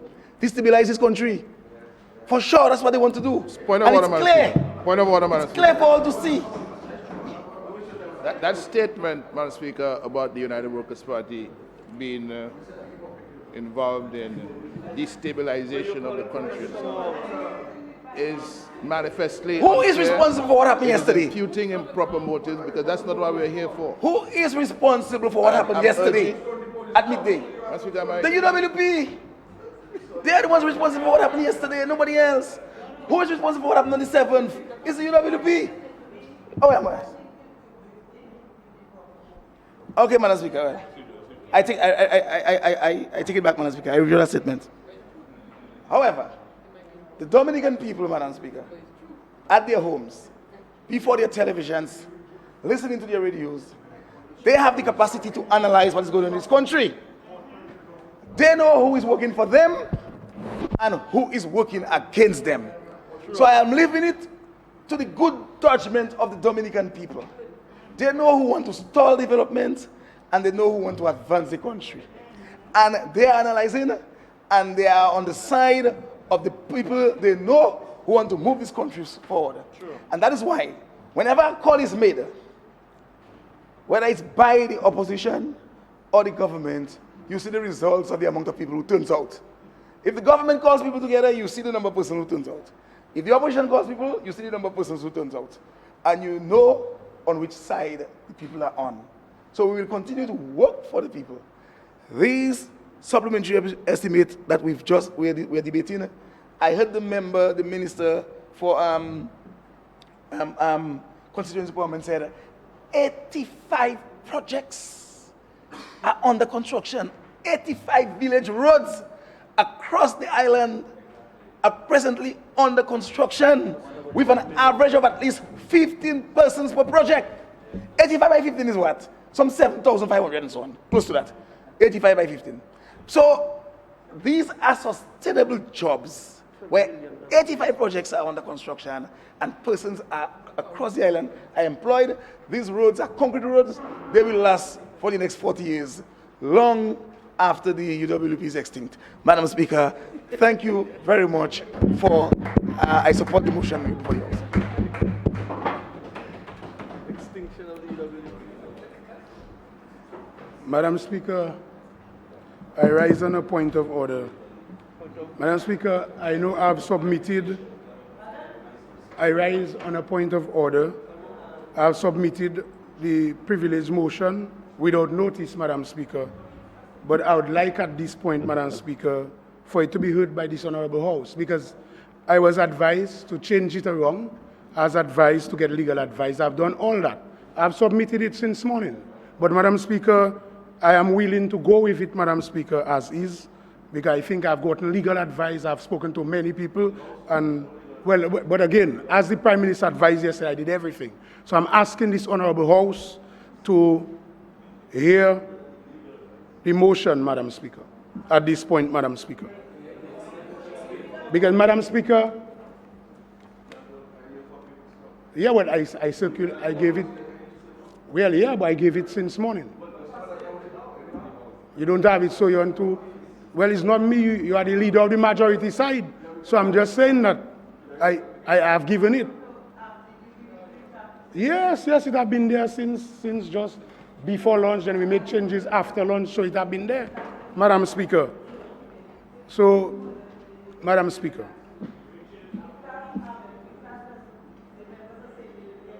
Yes, but Madam Speaker, I'm just saying it's there, so.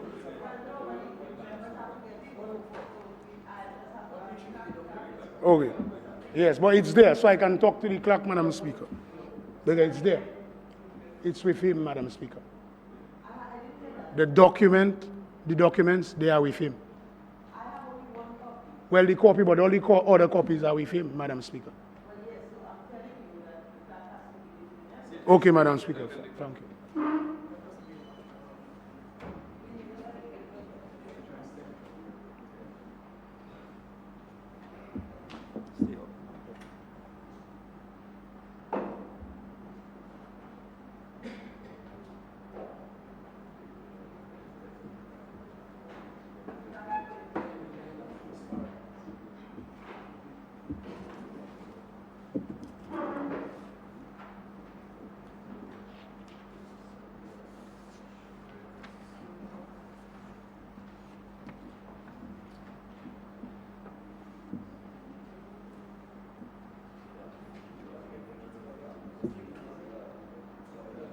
But I hear it there, my brother. Long time by the public eye, so that's not a problem.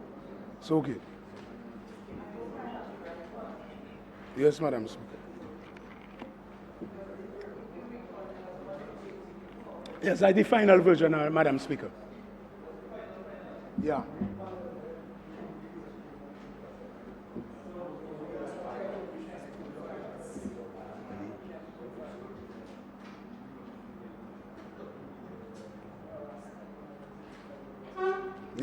Yeah, that's true. I'll read it so.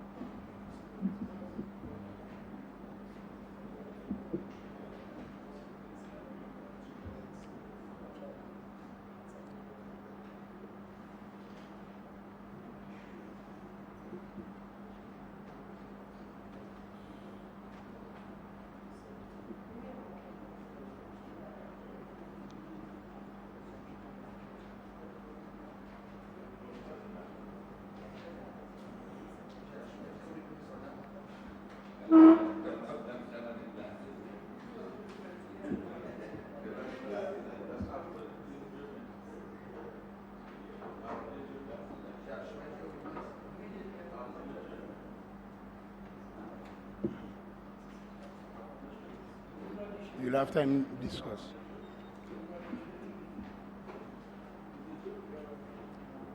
Yeah.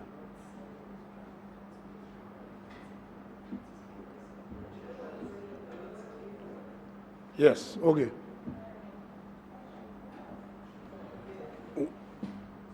And I read now, Madam Speaker, the motion.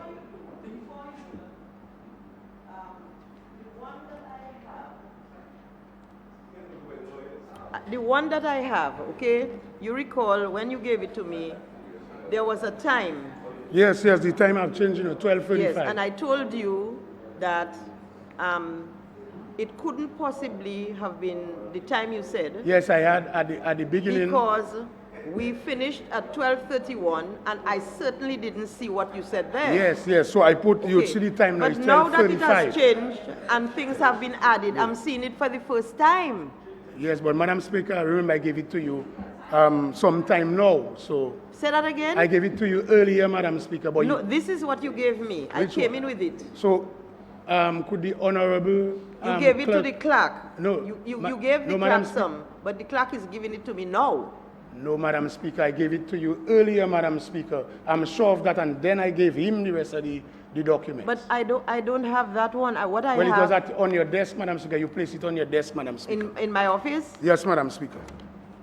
Well, when I was leaving? Yeah, that's before you left, Madam Speaker. Before lunch, Madam Speaker. And then you came back, but then again it was there. I thought it was this you gave me back. I didn't look at it, no, honestly. Yeah. Well, you'll have to give me a little time to look at it, eh?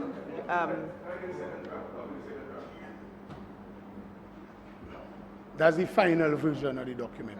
But if you no. If you have made it available to the House, we did not submit the other draft to the House. You didn't speak about it, you make a reference to it. No. So the final document she's talking about, it is on her desk if she left it there. So I don't know why we're trying to split hairs on it, Trying to understand the man. Like I seen where the dishonesty happening. Now we steer in a way. You said to do certain thing. I've done it. Now it's another story. So I sit in down still. Please, Madam Speaker, I wish for the member here is imputing promoting. I am seeking clarification on the matter. I am saying to you, but I'm the one who assisted the House yesterday, You see what I'm saying? No, but I'm saying that even that member, even that which is there, this is not substantial. I'm thinking, listen, please. You said you sought legal advice. Yeah. I'm saying to you, whoever you sought legal advice from, can we needs to study the law a little bit. The member. Madam Speaker, I just want to respond to the Honorable Prime Minister. Madam Speaker. You know, the members have to understand. Wait a minute. We are not going to go through this again. The procedure is this. A member is on his feet. The Prime Minister rose. You yielded, you sat down.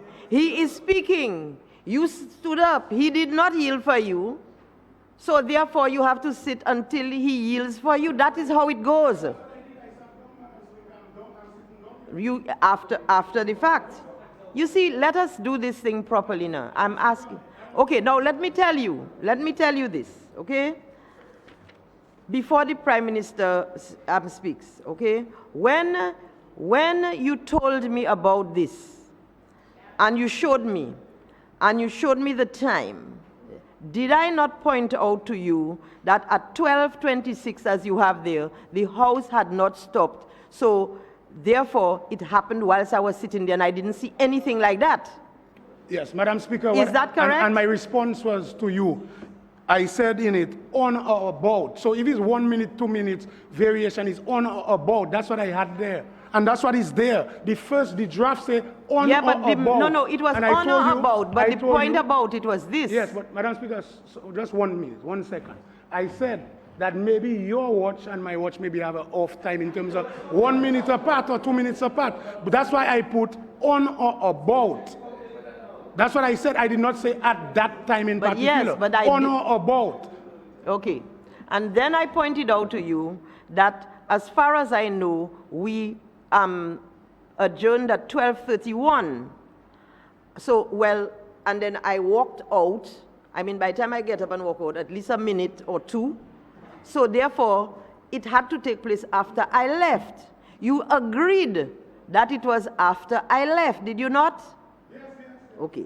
So if it was after I left, you said it was only 2 members who saw the exchange. I mean, I wasn't there. I don't know. Then I said to you, then that brings up another point. It brings up the other point, which is, and I pointed out to you, there's a difference between something happening in the House while the House is sitting. You even suggested to me that it was in the House. I pointed out to you that Parliament and the House are 2 separate things. When we speak of the House, we're talking about the chamber, what is going on. And then you said to me that, well, if somebody showed you something, and the rules say that you must not have that something, the fact that the person showed it to you means that they had it when the House was sitting because he hadn't left. Did you not? Did we not have that? And then I said, well, yes, that's true. But there is a difference now in, I mean to say, how we approach it. I even suggested to you that you are going to run into several difficulties because of this, and for all practical purposes, it might be better to do it as in another way. Yes. I thought you had agreed with me. However, you sought advice, and whoever told you, yes, you brought this, and you agree, you want to do it this way. Yes, but Madam Speaker, respectfully, yes. I agree. A person can give someone advice, and respectfully, because I think you gave the best you could give. But under the circumstances, Madam Speaker, I decided now to move forward and go through the hurdles, Madam Speaker. Because, Madam Speaker, I'm aware, and the public is aware, that the Honorable Danny Lugay said something on a political platform, and he was censured by Parliament, yes, Madam but Speaker. Okay. So I'm saying, let's go through the due process, Madam Speaker. Okay.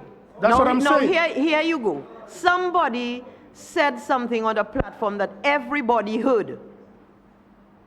Are you comparing that situation with a situation where 2 people are making an allegation against 1 person that other persons have no idea whether it's true or not? Madam Speaker, are you appreciating the difference? I appreciate your point, but Madam Speaker, the key point is the issue of the security of members of Parliament. If somebody has a gun in Parliament, I'm just suggesting. But sir, I'm just suggesting that. So yes, I am explaining to you in as best as I can. Somebody said something in open, everybody heard, it was never in dispute that the person did say or not say. Yes, but Madam Speaker, right, just a minute. Yes. I sat with you because what you were doing I felt was incorrect, and I sort of tried to tell you, well, I can assist you so much, but there comes a time when I cannot assist you anymore because, as I told you, this has not occurred. You even told me, somebody told you about some time. Yes, where Mike Right. Douglas faced Okay. something similar. No. But, Madam Speaker, but even Just one moment, please. Okay? So there is now a situation where one person or even two, but there's only one of these two people here now, alleging that somebody else did something. But Madam Speaker, it is serious. That is why I'm saying in the context... Everything is serious, No, member. our security is serious in the House. So, Madam Speaker, that is why I'm insisting that we deal with it. Yes, but even if we are insisting we deal with it, we still have certain hurdles to I agree, Madam go Speaker. over. Yes, Madam Speaker. And I'm telling you, there is grave error on your part to compare and say, oh, that when such an event happened with the member, that the members took a stand. They took a stand because they all heard what he said. There was no refute. You're dealing with two people making an allegation against one person, and only one of them is there. So it's your word against mine business. But remember, I'm asking you, you can't, to consider that these two situations are different. Okay? Madam Speaker, it may be different, but we can make an assessment. One is where somebody said something. One is where somebody actually had something in their possession. No, that you would can't threaten the say lives it of like members. that. You are making an allegation. Yes. When the member comes, if he says it's not true, Yeah, but- where are we? Well, the members will decide, but it's word against word. Let's discuss. We had a witness, so let us discuss the matter. Let me at least read the motion. Okay, no. And the One Parliament- moment. When did the member to whom you're leveling that accusation get what you're making against him? He has a copy. When did he get it? Madam Speaker, it was not I gave the copy or the document hours ago. So if he get it now, it's not my fault. I gave it long time. Yes, but when you and I spoke, and I asked you to consider leaving it in abeyance, you agreed. But I was not even aware that the clerk but had it also- for me to tell him to give it up. The fact of the matter is, he just got it. No, Madam Speaker, yesterday he got a copy where the complaint was made. No, their adjustment, the substantive document has not changed. The substantive complaint has not changed. We're looking for technicality now. Let me read the motion. Let me read the motion, and Parliament can deliberate on it. I'm feeling threatened in Parliament.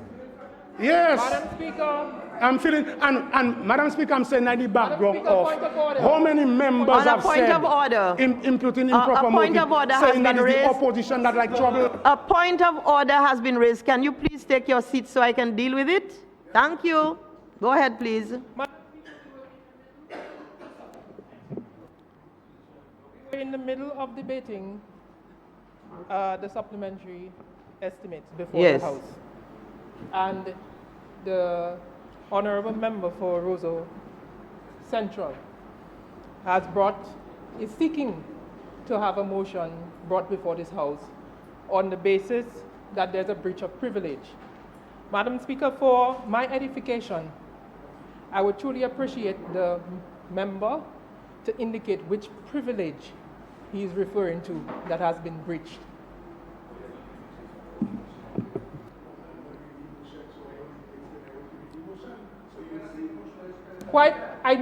First of all, Madam Speaker, for this debate to be interrupted, the members of this House have to be satisfied that it concerns a breach of a privilege of the House.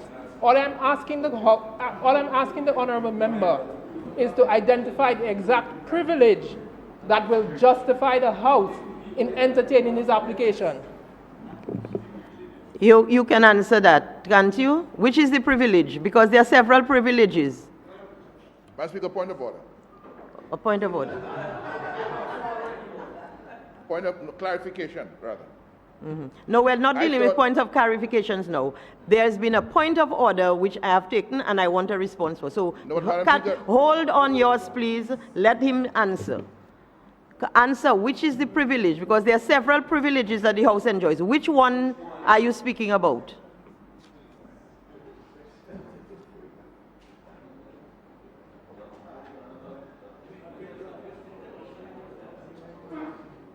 I mean, a member is asking that, so I have to deal with it.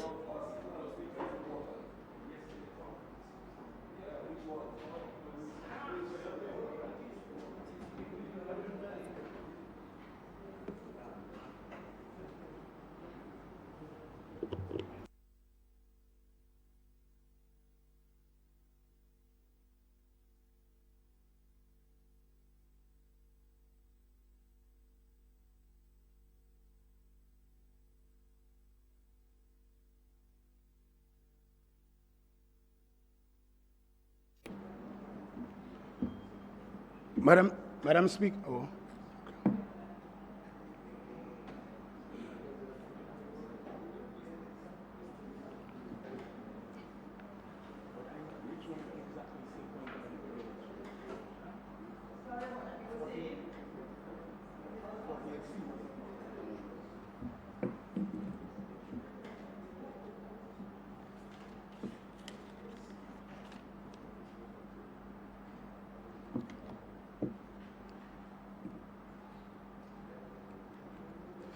To respond to the Honorable Minister of Foreign Affairs, through you, Madam Speaker, if you read 48C, it say,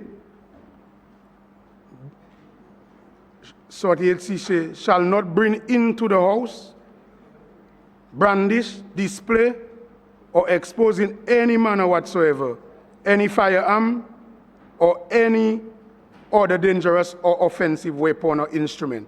Madam Speaker, I think all members of the House has the right to feel safe so that they can deliver properly. When you are feeling unsafe, that is my privilege, the privilege of being... Yes. There are set privileges, and the case, I think, was... the Sabroch case was instructed when the Court of Appeal, I think it was, laid down exactly what privileges are available to our jurisdiction, because But I did mention that to you. Madam Speaker, may I? Free from fear, not a privilege.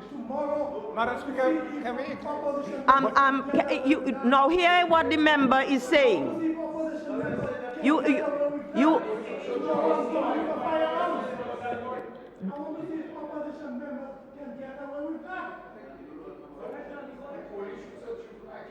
Madam Speaker, the Attorney General is in the chamber.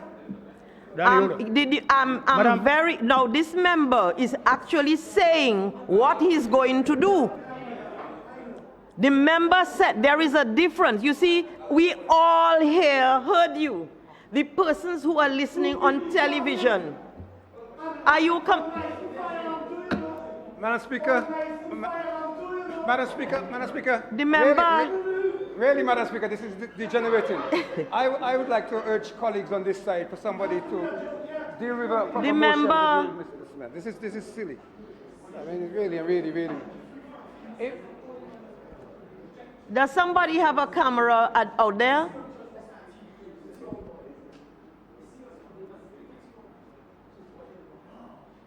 May I assist the Honourable Member for Roseau Central, and it may assist the Honourable Member for Roseau North as well, on the issue of privilege. I'm looking at Erskine May, parliamentary practice, which is referred to as the Parliamentary Bible. What constitutes privilege? I'm going to read a little bit longer, but I think it's necessary.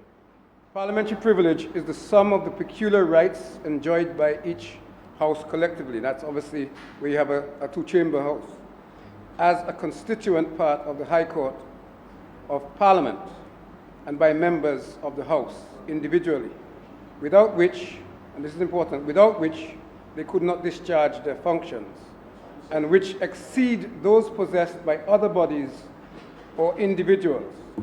Thus, privilege, though part of the law of the land, is to a certain extent an exemption from the general law. Certain rights and immunities, such as freedom from arrest or freedom of speech, belong primarily to individual members of the House and exist because the House cannot perform its functions without unimpeded use of the services of its members. Other such rights and immunities, such as the power to punish for contempt and the power to regulate its own constitution belong primarily to the House as a collective body for the protection of its members and the vindication of its own authority and dignity. And this is fairly important, isn't it? Fundamentally, however, it is only as a means to the effective discharge of the collective functions of the House that the individual privileges are enjoyed by members. So, Madam Speaker, it seems to me, as I understand Standing Order 35.1, which says that a motion directly concerning the privileges of the House shall take precedence. So this is why you've been asked, what is the privilege that you're saying is directly connected? I thank the Attorney General for clarifying. I was saying earlier that as a member of Parliament, I think we should be free from fear in delivering or in deliberating and delivering our speeches when the majority side debates. If a member on the opposite side is actually showing you an offensive weapon and say he's going to shoot somebody, there is no way you cannot be feeling fearful if you say the wrong thing in Parliament. If you say the wrong thing in Parliament, because he said his exact words, I will shoot somebody. So I'm not sure if it is me. And then after, Madam Speaker, see what happened in regards to privilege. The Honorable Danny Lugay went and told him, but how could you say that? And they end up in a scuffle. So that means we are concerned with his emotional, psychological, and mental state. If you can even think of coming to Parliament with a gun, we must be concerned and be very fearful.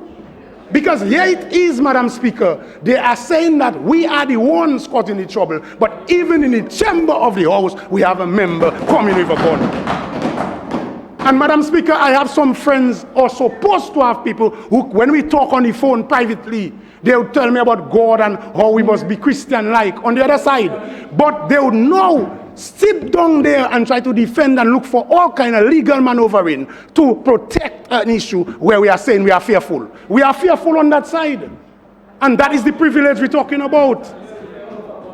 And to me, this matter is so serious, we should even suspend the House until this matter is dealt with, because we are fearful.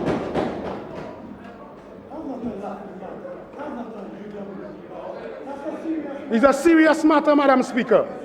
Serious. Serious. And Madam Speaker, I'm not talking there lightly, you know, Madam Speaker. It is not, I'm not enjoying that. This is a gentleman which I went to school with from since 1981. So I'm not making up a story. You understand? Just one moment, just one moment. I stood up and asked for clarification in relation to the particular point of whether the matter raised by the member is a matter of privilege or not. Madam Speaker, he referred to Standing Order 48, which speaks to 48, which speaks to during a meeting of the House, a member, and it has different subsections, Madam Speaker, shall enter or leave the House with decorum and so on. If one reads all of those A, B, C, D, E, it's obvious that this could not be a reference to privileges of the House. And the Honorable Attorney General has clarified it. Now, Madam Speaker, I would suggest that the Speaker may have to rule on this as to whether this constitutes what the Honorable Member has indicated constitutes a privilege, in which case Standing Order 35 would apply. Because if we have not crossed that hurdle, then we cannot go any further. So it first has to be established that what is being alleged constitutes a privilege which should take precedence to the debate that was before this House at the time that the Honourable Member stood to make his point, Madam Speaker. And thereafter we can go on to discuss the rest of it. Yes, you want to add something? I think a point of clarification. I thought, sitting here in the House yesterday, the Speaker had agreed that this was a privileged matter. And the Leader of Government Business actually pointed to the provisions of 5010A and B, where he was indicating a particular process that needed to be followed, beginning with a complaint. Then I thought that the House accepted that what the member for Roseau Central had brought forward amounted to a complaint, and then as a follow-up to that, there will be the presentation of the motion. So I'm not sure why we are now seeking to go back on what appeared to have been a ruling by you yesterday afternoon that this was a privilege issue, and we're moving on from there, following the advice given by the leader of government business. Madam Speaker, a point of clarification, please. That yesterday I said I did not know about this. It was a learning experience. Everybody was having a say, and no definite conclusion had been made by me.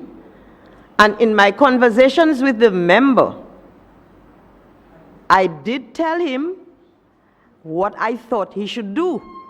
I told him he can bring it to the House, but I had my doubts about the whole privilege issue, because when he told me about the timing and everything else, that I explained to him, and I just related that. And I said to the member, why don't you wait and bring it as an issue with your 14 days notice? That way it is clear. Because you have the hurdle of the privilege. This morning, when I came a little early, just so I could look to see what constitutes a privilege, I started writing. When I was finished reading, and I was doubtful, I gave it to the member, the AG, to show him what I had been reading. And I explained to the member, you know, there are different hurdles in this. The point is, even if, you see, the member has to appreciate one thing. Here it is, a member right in this House said he's going to bring a gun tomorrow. We all heard him. All over the world he was heard because it came over. Okay? On the other hand, one member, well, two members were there, but now only one member has signed. One member is saying that he and another member saw a member do something. The fact of the matter, even if I were to say that I believe the two members, that still does not say that the issue, the whole situation, is a breach of a privilege. Now, if, as I said, I was taking a matter to the Privileges Committee, the first thing the Privileges Committee does is see whether it's a breach of a privilege, you know. And so I sort of, with my suggestion of that, was sort of, if you want to put it like that, passing the buck. Because I was not convinced that a member making an allegation against another member outside of the House constitutes the breach of a privilege. And I pointed out to the member, you know, I showed him that is why I have the one he originally wrote. I have it there, where he's saying that 1226, such and such a thing. I said, but I was there, I didn't see anything. Because the first one that came had nothing. You see, it's an issue, and we all have to understand when people make decisions, they have to be apprised of everything. A member has made a valid request. What is the privilege? Yes, but what you said there is not, to my mind, answering the question of whether this is a privilege or not. You said something, yes. In all the back and forth. Madam, I heard what you said, but what you said did not convince me that what you said there is telling a member what the breach of privilege is. No, you know what I said? I said, Madam Speaker, every member of Parliament should have the privilege of not being fearful when they deliver, so they be free to speak. Free to speak, protection of your right and your security. But okay. So for all practical purposes, the member. Since then, You have sat here. Well, I'm scared. You've sat with the member. Worried.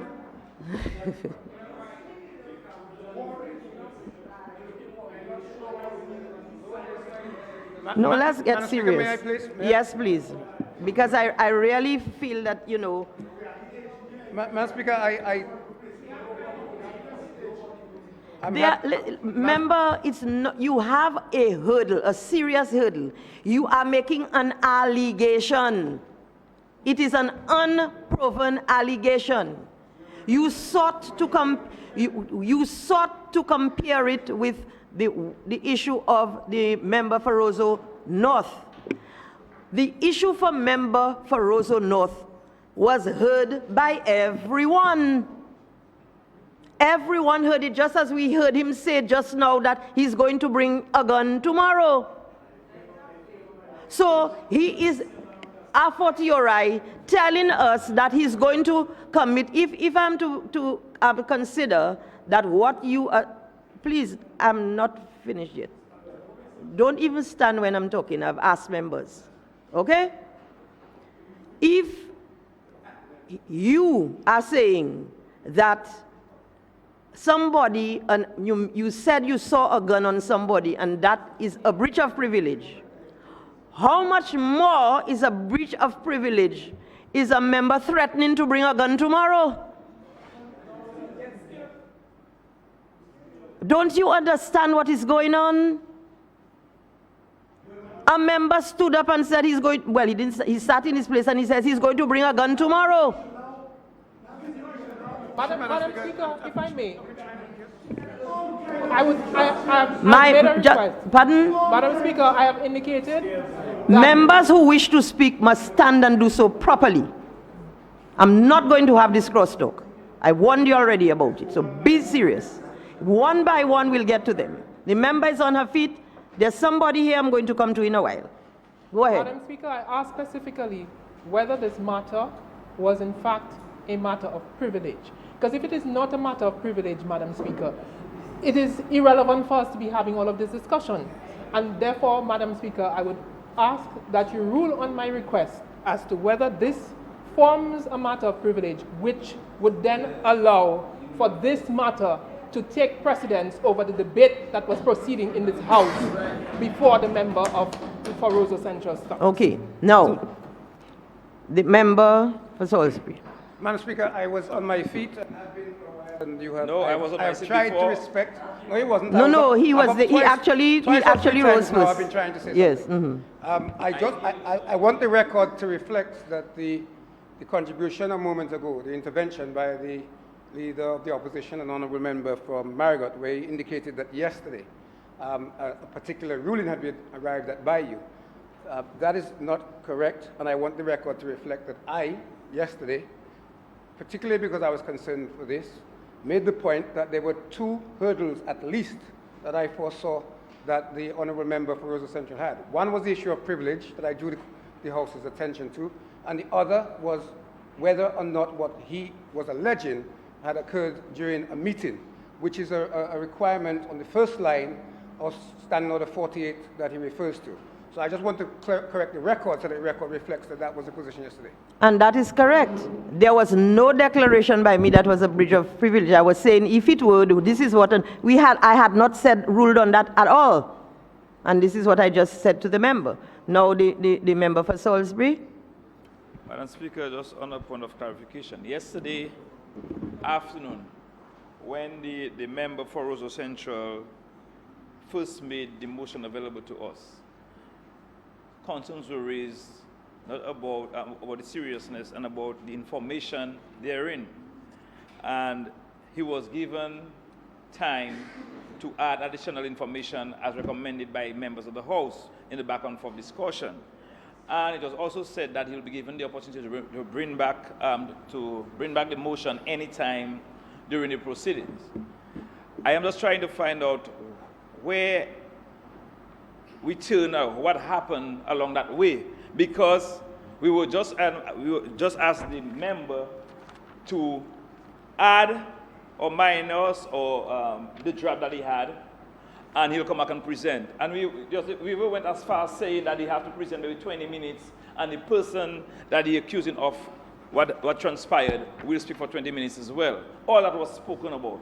I am just trying to understand why all that delay, why all that back and forth, where we said this yesterday that he will just come back and make his presentation. I'm just trying to seek some clarification on this one, Madam Speaker. And I've been trying my best to inform you. Yesterday, I kept saying that I didn't know what was to do, what was going to be done. We were trying to find out the way forward. This is what we were trying. The Prime Minister had his say, the AG said something, other members spoke, one of the things that was clear was whatever the member presented, the first draft, let us call it that way, was not clear enough for any decision to be made on it. When I spoke to the member, I pointed out to him about and he's right there, about the timing at the meeting. He told me that it was when I was going out there, the member did whatever he's alleging that the member did. And so therefore, the House was not sitting. Now, all of this has to be, as I said, it's a learning experience for me. I've never encountered that. As long as I've been here, I've never encountered that. I hadn't done any reading on it. I went online, I did some reading last night, and then I came to get this morning, I came just to be able to read what a privilege really is. I tried to get the case that the member mentioned. What is a privilege? One of the things I even told the AG is that there's a very old Dominican case. I don't know if the AG found it, but I couldn't remember the names of the persons, and that was one of the first cases. I don't know if also the member, the Minister for Foreign Affairs, I just can't remember. It's an old case that went to the Privy Council concerning privilege. One of the key points that was made in the Sabroch case is that all the privileges that Britain has does not flow to us, and there's prescribed things that are privileges. And this is what the AG is trying to say. So now, if we are talking about a breach of privilege, whatever it is that we are trying to do has to be a privilege that has been breached. And I'm still not convinced that this is the case. And this is why I told the member it would be better to deal with this in another way. Even when we were talking yesterday, I recall the member saying that, oh, he's dealing with the police. Okay, so he took his route that he was dealing with it. I don't know if the member remembers that, but I do.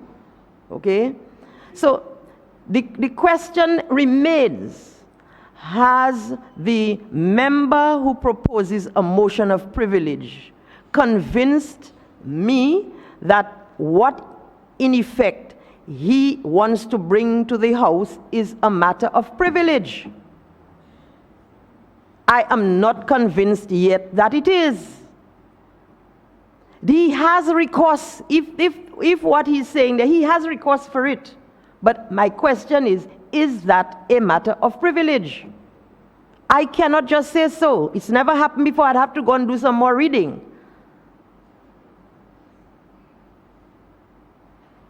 I cannot in all certainty say so. I would have to go and do some research. I am not going to say something is or is not a privilege unless I am sure of what I'm saying. I'm not sure right now. I would need time to look into it. If the member, as I told him, you know, I can help you so much. Did I not tell you so? I can help you so much, but there's certain things that when I'm not clear about something, when I'm not sure, I am not going to say. Did I not tell you so? So therefore, if I am not convinced it is a breach of a privilege, there's a peculiar thing, a privilege that we are dealing with here. So I have to be, I am not convinced. I have to do some more research. You see, so it's not, you know, members seem to feel that, you know, everything they want must happen. Oh, wouldn't life be grand if that could happen? The only problem about that is that some people want one thing that other people want, and if two people want one thing, there's a problem. And that is why the world is what it is. But I am not going to ever say something as if I know about it, and I don't. And I've said so to you more than once. The member is right here, he can tell you. And so I want to assure the members on that side that I have assisted as I could, how I could, with the information and knowledge I had at the time. Doyle and Faulkner, that's it. Okay, can I just be allowed to read this part for you all? In Doyle and Faulkner, okay, it was laid down in clear and unambiguous terms. Okay, that. And then there's a quote. This is an 1866 case that came from Dominica. The Legislative Assembly of Dominica does not possess the power of punishment for contempt, which is a privilege that the British Westminster Parliament enjoys. Okay?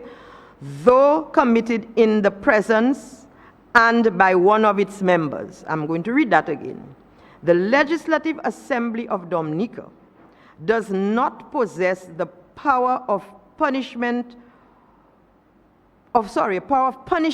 a contempt, though committed in its presence and by one of its members.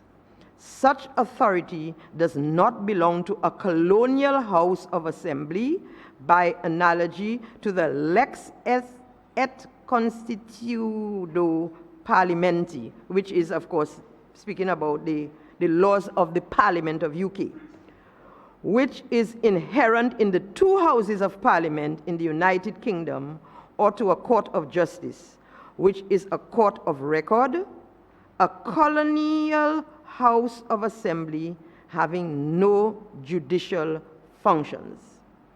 Now, that was what obtained then. And that put paid to the idea that just because we've patterned our laws, our parliament on Britain, that we enjoy the same privileges. That was the first time back in 1866 that the colonies and others were told, no, you can't do everything that we can do as a privilege. They whittled down the privileges.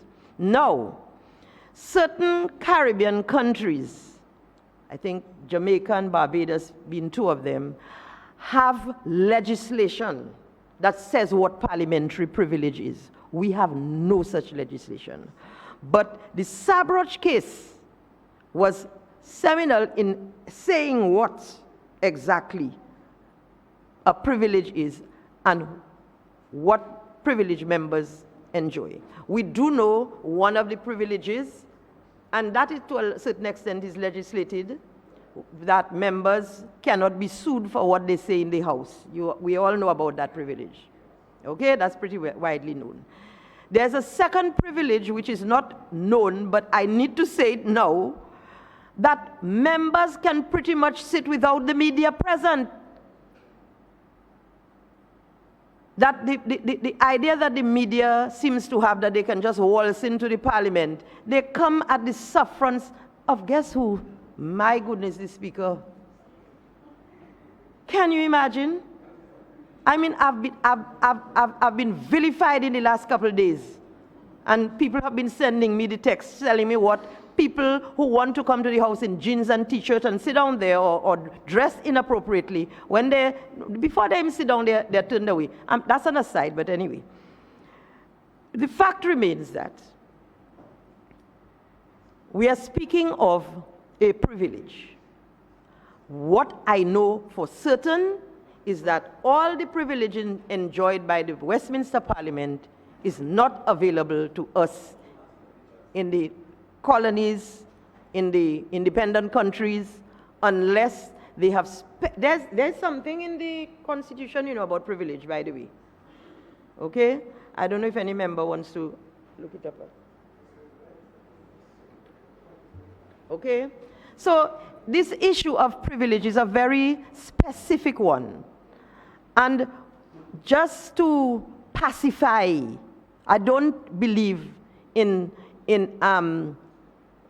expediency and placating and pacifying where the law is concerned. I don't believe that is helpful. So the member, if I have to tell you how I feel now, I will simply tell you, I don't know. I'm not prepared to make a ruling now. I would have to go and do some research. And I haven't told you anything that I didn't tell you privately. Fair enough, Madam Speaker. Here you go, Eji. And it's, you know, it's not helpful to be just accusing willy-nilly. It's not helpful. And you know, there is a saying, I hear a radio station say it, but they quote it wrongly. It is better to keep your mouth shut and be thought a fool than to open it and remove all doubt. This is the quote. I'm repeating it because they say it any other way, any way they want, anytime. It is better to keep your mouth shut and be thought a fool than to open it and remove all doubt. Madam Speaker, on a point of clarification.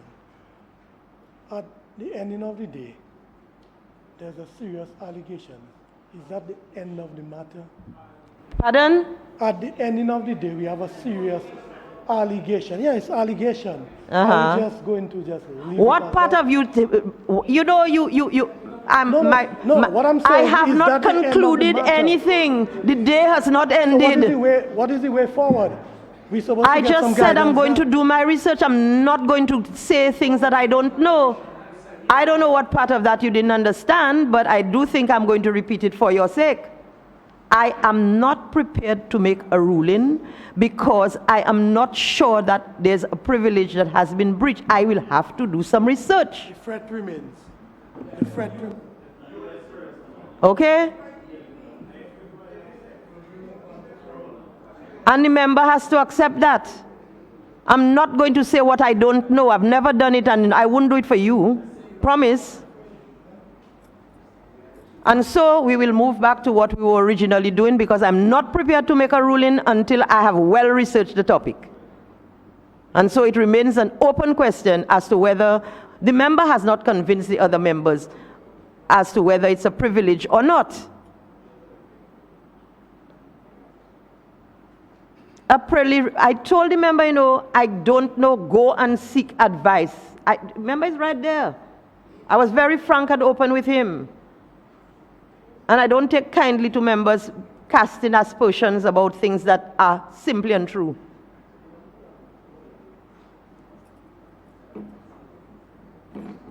Are we going to have another member rise to speak, or are you going to make your contribution now? Thank you. Okay, let's move. Thank you very much, Madam Speaker.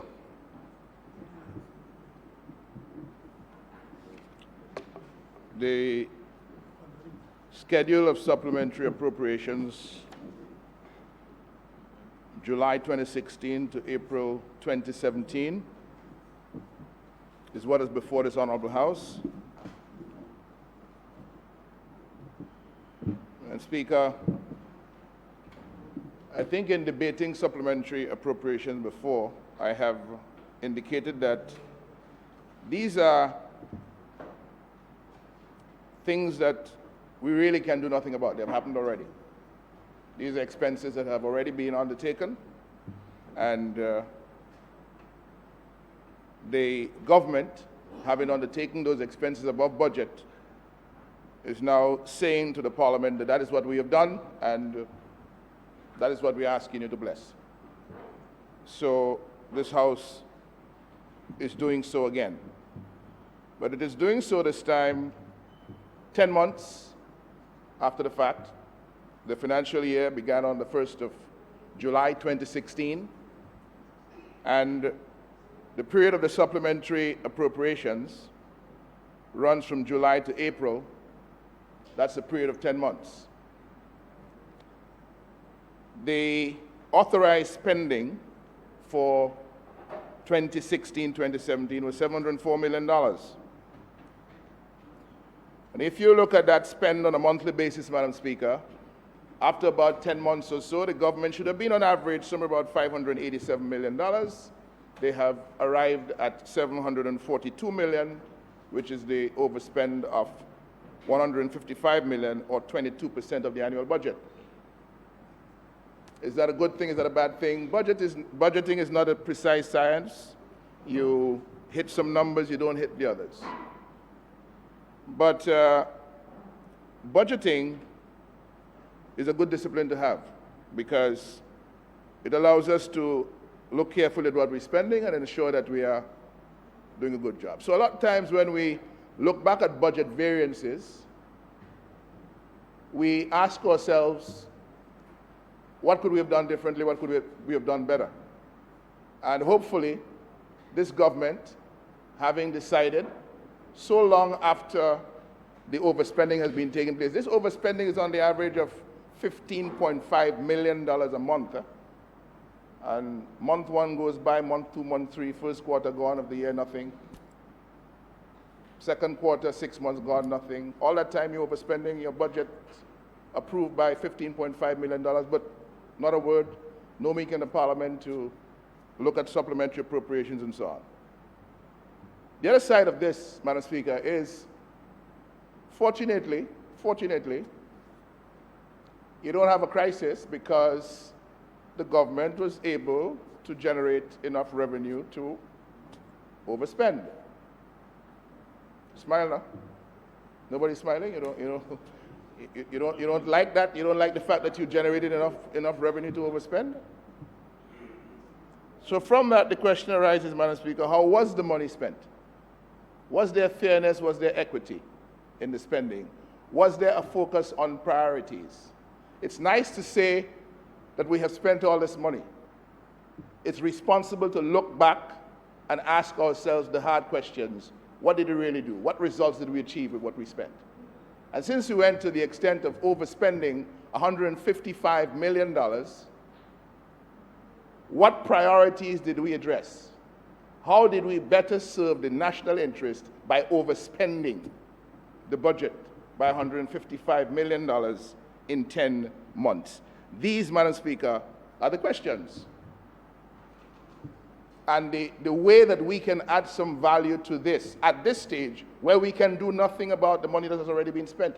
We can't tell you to go back and get it, even if we found that there was something wrong with it. It's already spent, it's already done. So let me use the opportunity to say thanks for whatever good may have been done with the budgeted spending and the spending over budget. All the people in different areas of the country that may have been helped in one way or the other, I'm sure they are grateful for that. But I go back to the question, how fair was the government in its spending of these resources? And what priorities did it focus on?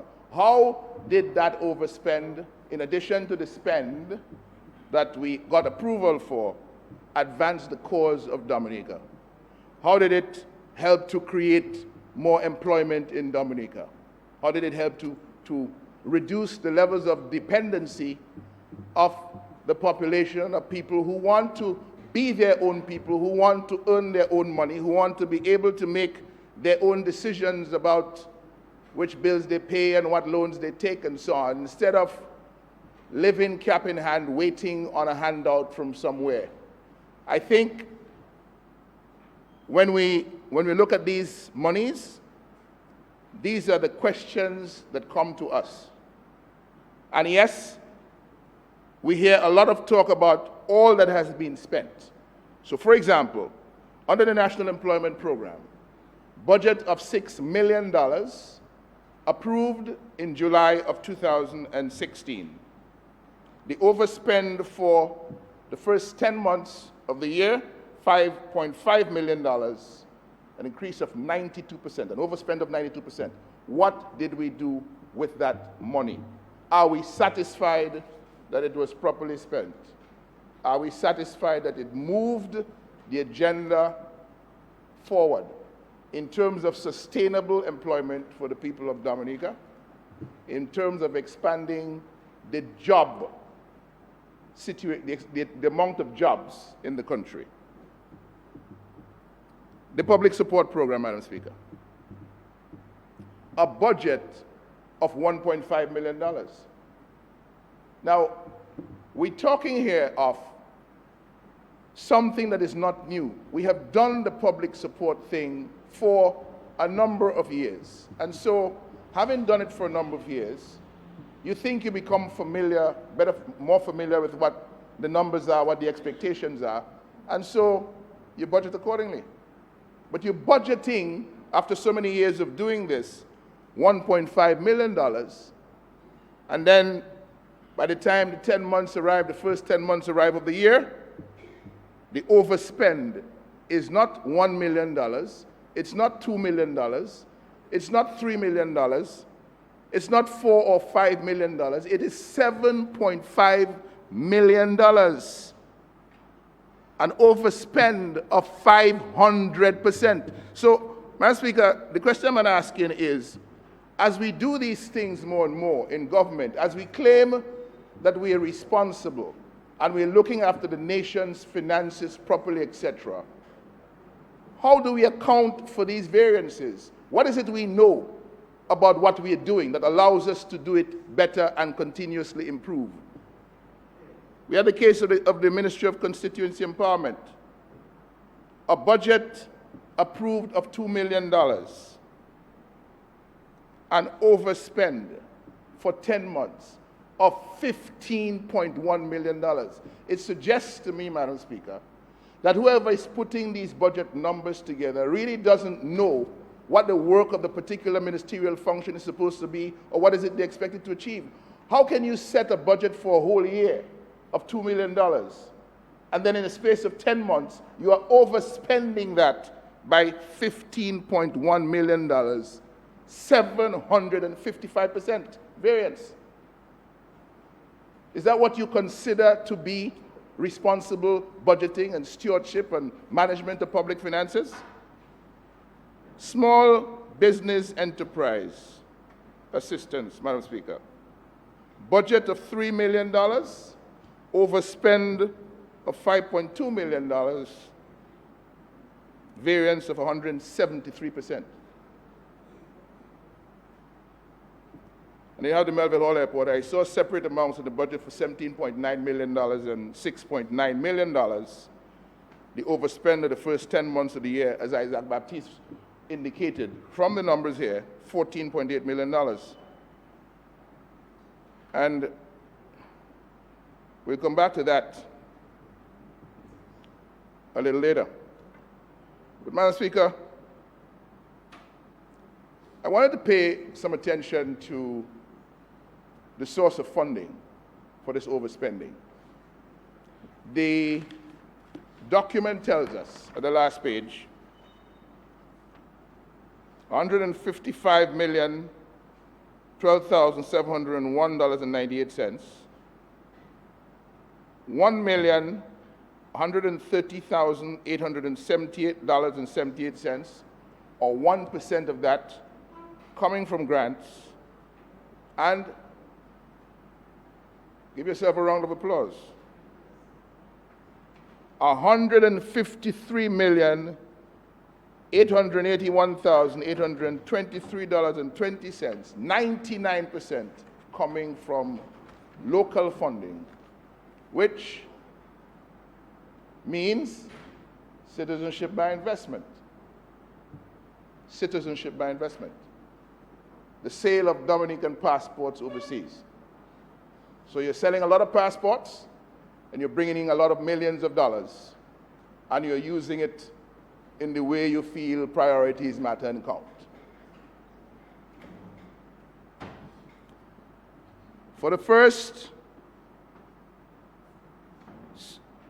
in this overspend period, Madam Speaker,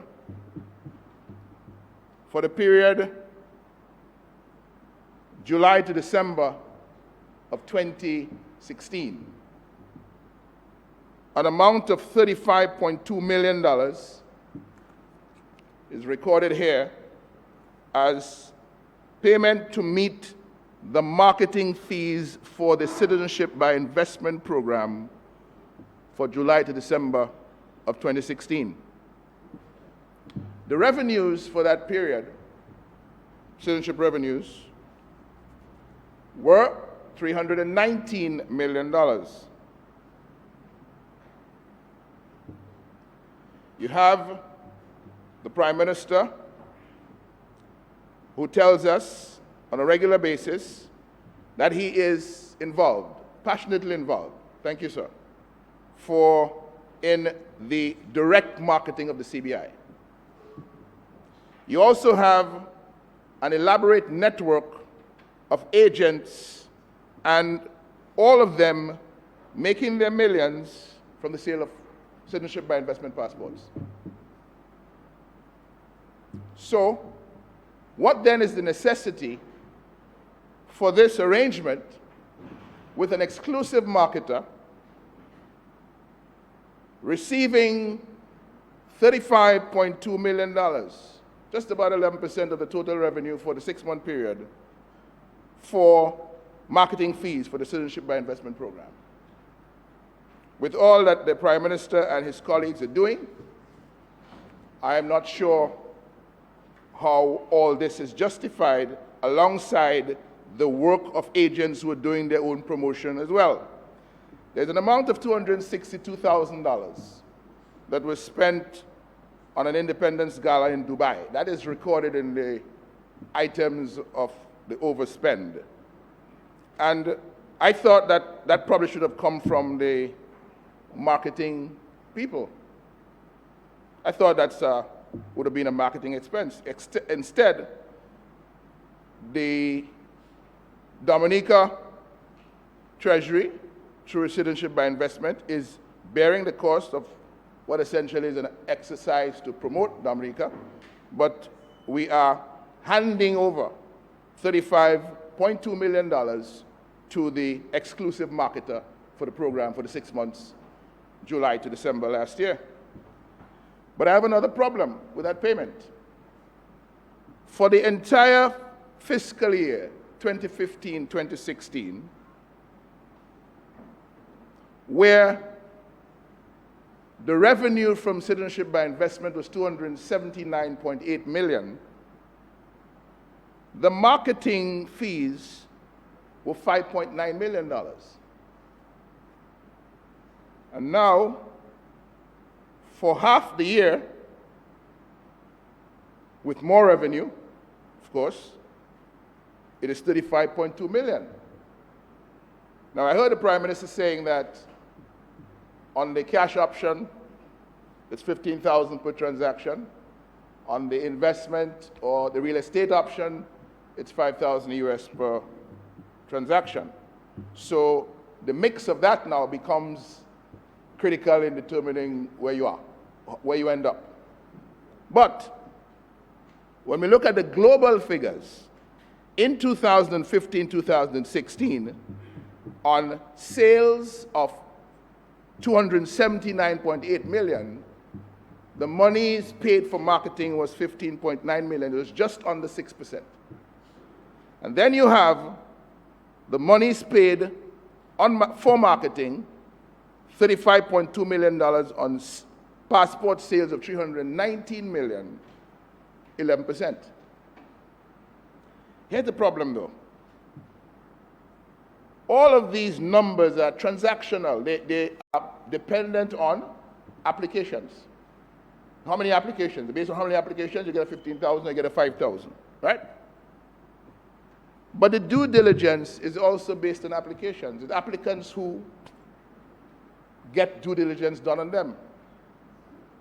On $279 million worth of passports sales, we paid due diligence of $15.5 million in 2015-2016. And then on $319 million worth of passport sales in July to December 2016, we paid $15.6 million, just about the same thing. So the due diligence fees remain the same for 1 year versus 6 months with higher revenue, and the marketing payment climbs from 15.9 million to 35.2 million. Out of that arises a concern. What is going on? Is there less due diligence than there's supposed to be? Or is there more marketing fees than there's supposed to be? And please, when we make these observations, do not jump up and shout people don't like CBI, don't like citizenship by investment. Listen to the concern, listen to the criticism. You know why? You are the ones who are involved in it on a day-to-day basis. So ordinarily, the things that you don't see. Trust your colleagues on the other side of the parliament to be saying things that maybe you don't want to hear, but that are in the public interest of the Commonwealth of Dominica. Because, Madam Speaker, I have heard a lot of comments this morning in presentations before this House about who likes and who does not like country, to the point where sons and daughters of this land, born here, bred here, raised here, are being told, if you don't like what we're doing, if you want to criticize what we're doing, go and find someplace else for you to live.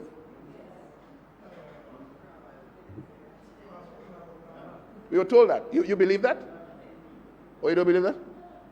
But you heard your colleagues saying it this morning, they said nothing about it. The chair is part of the equation, eh? Thanks, Madam Speaker. So, Madam Speaker, we are saying, if you want to identify enemies of the Citizenship by Investment Program, I will help you do that this afternoon. Because you can't be looking for people who tell you, do a better job of due diligence and protect the sources of revenue that are coming into Dominica. When, for example, a passport of Dominica ends up in the hands of Alireza Zebalat Monfared in 2014, he having been naturalized by way of the Gazette since sometime in 2009, but he ends up with a passport of the Commonwealth of Dominica at a time when he's running a company in Malaysia called International Safe Oil for Babak Zanjani, who was jailed and subsequently put on death row for embezzling close to $3 billion US from the government of Iran. When that is your partner in business, and you end up with a Dominica passport. Okay, that part is, I deem it to be imputing improper motive. Your partner. Of who, Madam Speaker? You were talking to the members, you said talking to the members, you said your. No, Madam Speaker, I'm talking about... I ask you to withdraw that, member, please. No, but Madam Speaker, I must know what I'm withdrawing. You're withdrawing the fact that you said that they are partners to some criminal person. No, I've never said that. I'm telling you Madam what Speaker, I did said. not say that. You see, this is what I have difficulty with. Any other member I tell to withdraw on that side, they withdraw. This is what it, you may not have intended it, that is what it came out to me, this is what I heard. And I'm ruling that it's out of order, you shouldn't say that. It's imputing improper motive. Alireza Monfared, Madam Speaker, thank you very much. Alireza Monfared. No. I asked you to erase the part where you are saying that they are partners to this criminal, whoever. I did not say that, Madam Speaker. This is what I heard. You may not have intended. That is what I heard. Madam Speaker, can we have a, can we suspend the House and get a transcript of what I said? No, can we do that? I mean, no, we can't. We spent the day yesterday talking about rules and adherence to rules. And here you are trying to tell me to take back something I did not say. I have not... The member, I don't know what you thought you said, but what I heard is that you, and you being you on the other side, because you're talking to the other side, have been in partnership with this criminal element. Thank you. Was that so hard? Was that so hard? I'm sure you're not in pain. Alireza Zebalat Monfared, the holder of a Dominica passport from 2014, September,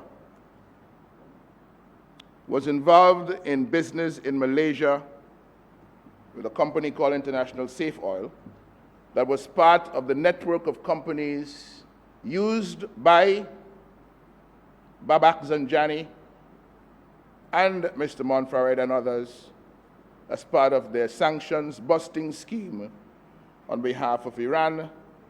Iran later accused them of swindling billions from the scheme, and for that Babak Zanjani is on death row and Ali Reza Monfared is back. Well, no, you're hearing that story because Ali Reza Monfared is the holder of a Dominica passport.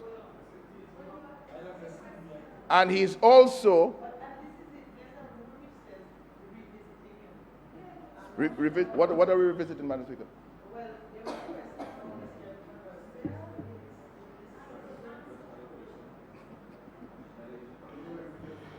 Madam Speaker.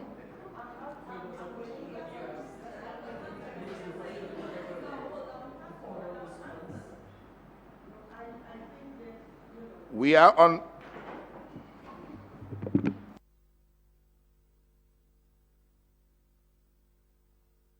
Let me tell you how it fits in. I did indicate, Madam Speaker, that I'm going to talk about the source of funding for the overspending of $155 million being citizenship by investment, and the necessity to protect what obviously is a valuable source of revenue for the government. And I was saying that you cannot protect it by not defending properly where due diligence is concerned, because there are characters who end up with our passports that will cause problems for the scheme and the saleability of the passports going forward. And I cited that example. So that the point being, it is not people in Dominica, your own brothers and sisters, who are trying to give you good advice about management of the scheme that are the enemies of the scheme. It is those who, perhaps under false pretenses, will end up with your passport, with our passports, as rogues and criminals in the international community. That shames us. That causes problems for us. And we ought to be mindful of that. So, Madam Speaker, it's not just the ordinary passports, it's also the diplomatic passports of the Commonwealth of Dominica that are ending up in the hands of unsavory characters. Point of that order. Is giving... Madam Speaker, there is nothing in the supplementary estimates before the House that deals with diplomatic passports. The leader of the opposition should confine himself to the matters before the House for debate. Amen.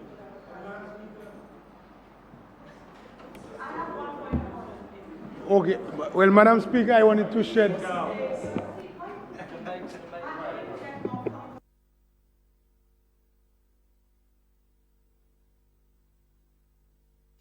The member, this is why I asked you. We're discussing the monies from this, okay? You made your point, you said that we must be careful and so on, okay. So what next now? Because you have 6 minutes left. Is interruptions, Madam Speaker? Madam Speaker, Madam Speaker, the expenditure account is D31 F200 F22 35401. It says CBI program. The summary page refers to a total of $153 million in the overspend, and it is said that it came from local sources. But nobody from the other side who has spoken has indicated that a source other than CBI locally has been responsible for this $153 million that represents 99% of the overspend. And so I have been focusing on some dangers because, for example, Madam Speaker, it is not fair to be accusing ordinary citizens of Dominica of damaging your program when the monies of this program being banked in Dominica have been debanked by the Royal Bank of Canada, and the Prime Minister has confirmed that. The Prime Minister, in confirming that, tells us that he doesn't know why. The bank didn't give him a reason why they closed the account at Royal Bank. But in the budget debate of 2016, it was the Prime Minister who told us about de-risking by global banks. He may not remember what he said. I will quote him. Throughout the Caribbean, Madam Speaker, there has been a recent trend of de-risking by global banks. De-risking is sometimes defined as the phenomenon of financial institutions terminating or restricting business relationships with clients or categories of clients. And they're doing that with clients to avoid, rather than manage risk in line with the Financial Action Task Force, FATF's risk-based approach. So all that is about is anti-money laundering and the control of I think I need to intervene now. I want to tell you that there is something in the OCA that says raising issues that have been fully ventilated. Okay, I don't think you should be dwelling on them. Okay. There was a question asked, was it not? And there was a response. No, I'm talking about, you see, so you have to run the risk, you run the risk of falling foul of that. If something has been dealt with before, be rehashing it in another motion or so. Okay? Continue. Madam Speaker.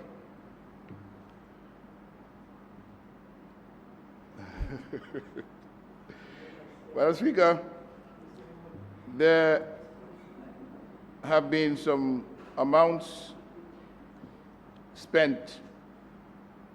Let me just mention the Small Business Enterprise Assistance Program, where a total amount of $5.2 million, was spent above and beyond the budget of $3 million.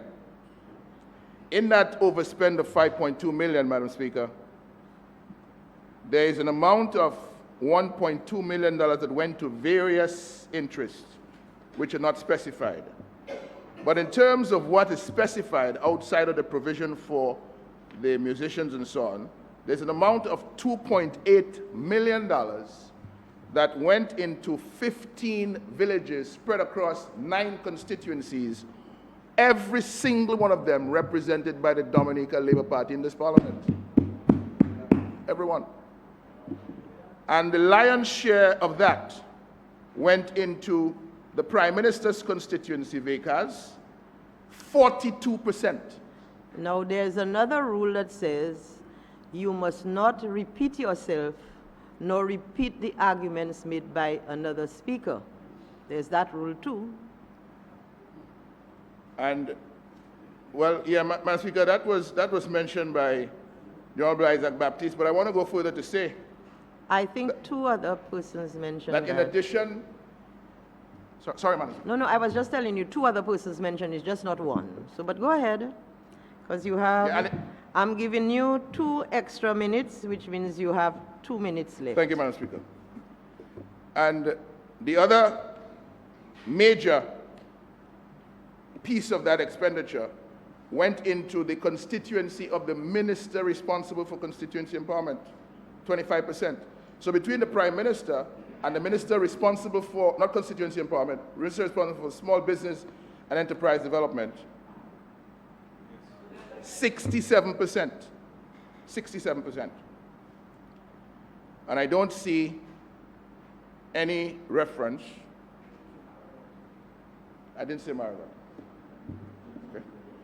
Let me say, I didn't see any reference in the spend on Carnival, 720,000 one way, 212,000 another way, so 932,000 overspent on the budgetary provision in the 10-month period. But in that amount, not a cent for the constituency of Maryland.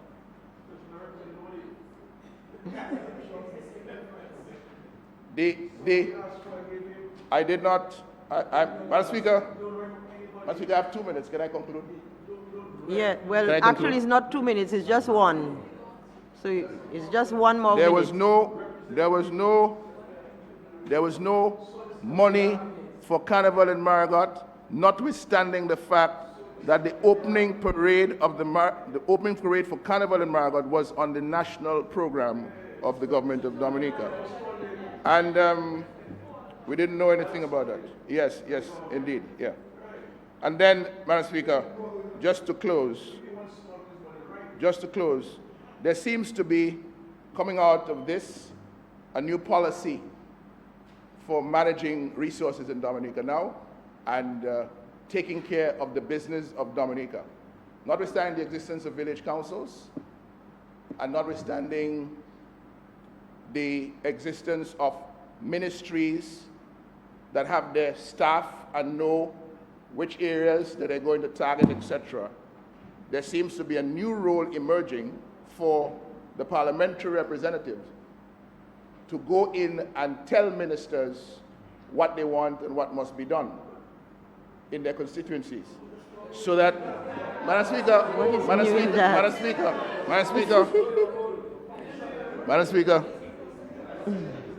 the parliamentary representative for Marigot, the one before and the one current, has made numerous representations, for example, on the road network within the village of Marigot, a critical concern for the people. There has been no response.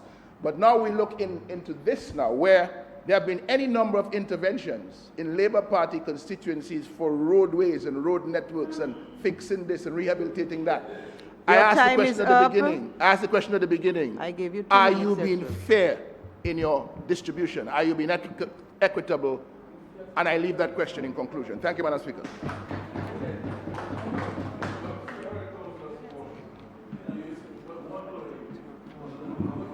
Go ahead. Madam Speaker. Okay, a member is on her feet. I'd like to hear what she's saying if other members don't mind. Thank you, Madam Speaker.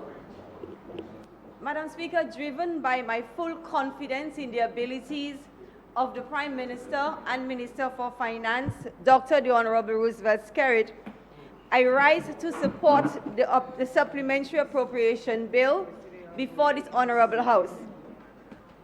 Madam Speaker, I would like to start by thanking God for this beautiful island, the Nature Isle of the Caribbean, which I must say is the greatest place on earth, Dominica.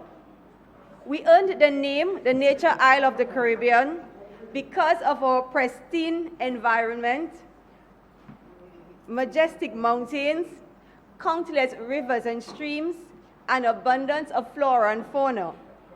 However, Madam Speaker, some of these very attributes that make our homeland one of the most beautiful islands in the world also makes us very vulnerable. Indeed, this beautiful country that we are proud to be citizens of and excited to live in is extremely vulnerable to natural disasters caused by weather events like tropical storms and hurricanes. We have witnessed, following heavy rains from time to time, the swelling of rivers and subsequent flooding of roads and communities, erosion of soils leading to landslides, and damage to critical infrastructure such as roads and bridges. And as I have said before in this Honorable House, Madam Speaker, this Labour Party government, led by Dr. the Honorable Roosevelt Skerrit, is not, and I repeat for emphasis, we are not daunted by the task of picking up the pieces and rebuilding our beautiful island. Madam Speaker, history has shown that this Labour administration, we've done it time and time again. But we all know that, Madam Speaker. Allow me now to refresh your memory, Madam Speaker, with the statistics I presented before to this Honorable House on the accomplishments of this Labour Party government. More than 95% of the road network was passable within 1 month after Tropical Storm Erika. Douglas Charles Airport, although both building and airsides were flooded, was operational within a few weeks. Although today I'm hearing a suggestion that maybe this government or the expenditure on Douglas Charles Airport may have been ill-advised. Sad, Madam Speaker, but let's forget about it. In 2013, after the torrential rainfall on December the 24th, within days, Madam Speaker, everything had been cleared up. So, Madam Speaker, whether the parliamentary opposition decides to acknowledge the fact that this island is still in the rebuilding mode after Tropical Storm Erika or not, that does not change the reality. Therefore, Madam Speaker, I say to you that the basis of the supplementary estimates of the Ministry of Public Works and Ports is rebuilding and developing our country through the reconstruction of a more resilient physical infrastructure.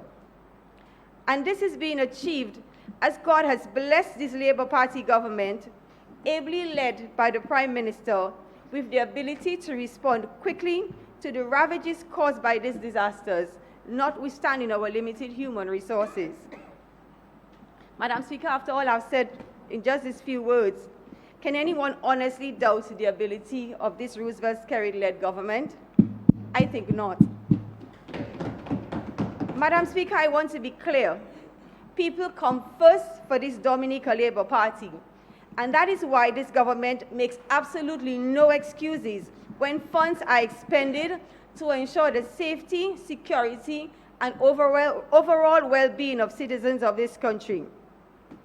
The Ministry of Public Works and Ports is government's arm responsible for the development and maintenance of the island's physical infrastructure. Madam Speaker, we all know the critical role of infrastructure to a country's economic fortunes, and this has not been lost on this administration. And so I am confident that a review of the finances of this government will reveal that the extensive investments in infrastructure over the years, and this is no different in the supplementary appropriation that is being debated in this honorable House. And so I stand proudly as a minister with responsibility for public works and ports to lend my support and defend the investment in Dominica's infrastructure as represented by the second largest allocation of $35.9 million. And I state categorically that this is further proof of the importance and recognition of this government on the importance of infrastructure as a catalyst to the social and economic advancement of our people. Madam Speaker, through you, I want to give an assurance to the citizens of this country that this Labour government is working to build a better Dominica for all. Madam Speaker, the single largest expenditure of $16.5 million was with respect to road maintenance and included a number of expenditures. Madam Speaker, a quick review of those expenditures under that head would show an inclusion of general road maintenance, construction of new roads across the island, as well as what we call vegetation management, which is just the clearing of drains, cutting of overhang trees, and ensuring that the place is beautiful, but more importantly, safe for those of us who walk and drive on those roads. Madam Speaker, we've heard much about the vegetation management. The Honourable Member for the Salivia constituency proudly spoke of the work of his teams, which I'm sure we can all attest to, those of us who drive on the Liverpool Highway on the way to the airport. I'm sure we can all see what is being done. And I say to you, Madam Speaker, that the money spent was not just in the constituencies of Salibera or those other constituencies along that highway, but across the entire island. Madam Speaker, I want to now respond to the Honourable Member for the Roseau North constituency, because I think it's important to set the record straight. It's also important to note, Madam Speaker, that in spite of all his subtle jabs that he hands out to me during his presentations, when I'm given the opportunity to speak after much prompting from him, he's unable to sit in here and be educated with the information that I'm submitting to this Honourable House. What does that say to the people of Roseau North, Madam Speaker? Madam Speaker, last week Thursday, I had the privilege as a resident of Roseau North, as the Honourable Member himself admitted, to address a Dominica Labour Party town hall in that area. And Madam Speaker, during that town hall, I took great pains to share with those present and those listening what this government has done for the people of Roseau North, what we are doing, and what we intend to do as well.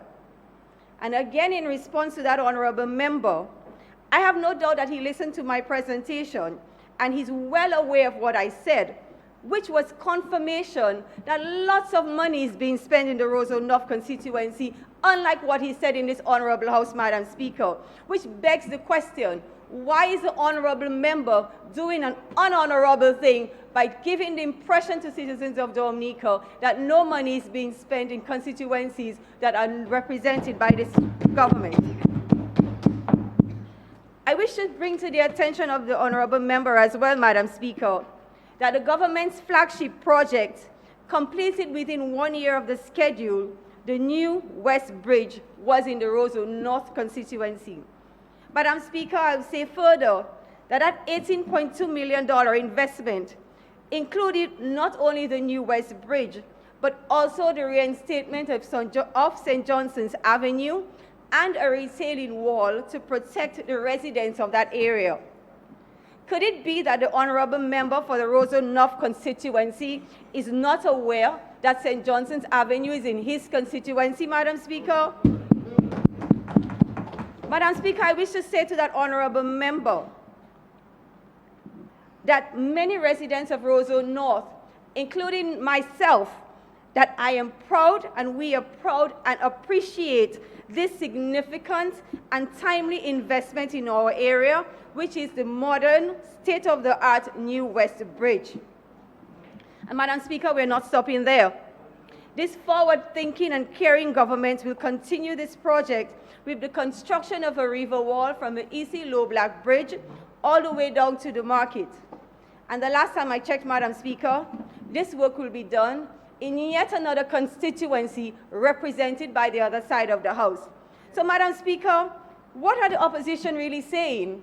Why is there this deliberate attempt by the members of the other side to give the Dominican public the impression that all of the money is being spent by this government is being done on constituencies led or represented by this side of the House? Madam Speaker, this is not true, and I think this is very disingenuous of my colleagues on the other side of the House. Madam Speaker, the Roseau Enhancement Project promised to the citizens of this country in 2014 by this Labour Party government will aim to transform the city of Roseau and will benefit all of us. And that project, Madam Speaker, will continue. The government is not concerned about who voted for us, Madam Speaker. Our aim is to build a better Dominica for every citizen of Dominica. Going back to Roseau North specifically, Madam Speaker, I wish the honorable member for the Roseau Central constituency would go and call the member for Roseau North. He wanted me to stand, now I'm standing. I wish he'd be here to hear the information that I'm sharing with this honorable House. He dared me to stand. I've stood up, he's disappeared. I wish you'd do the honorable thing and go and get him for me, Honorable Isaac.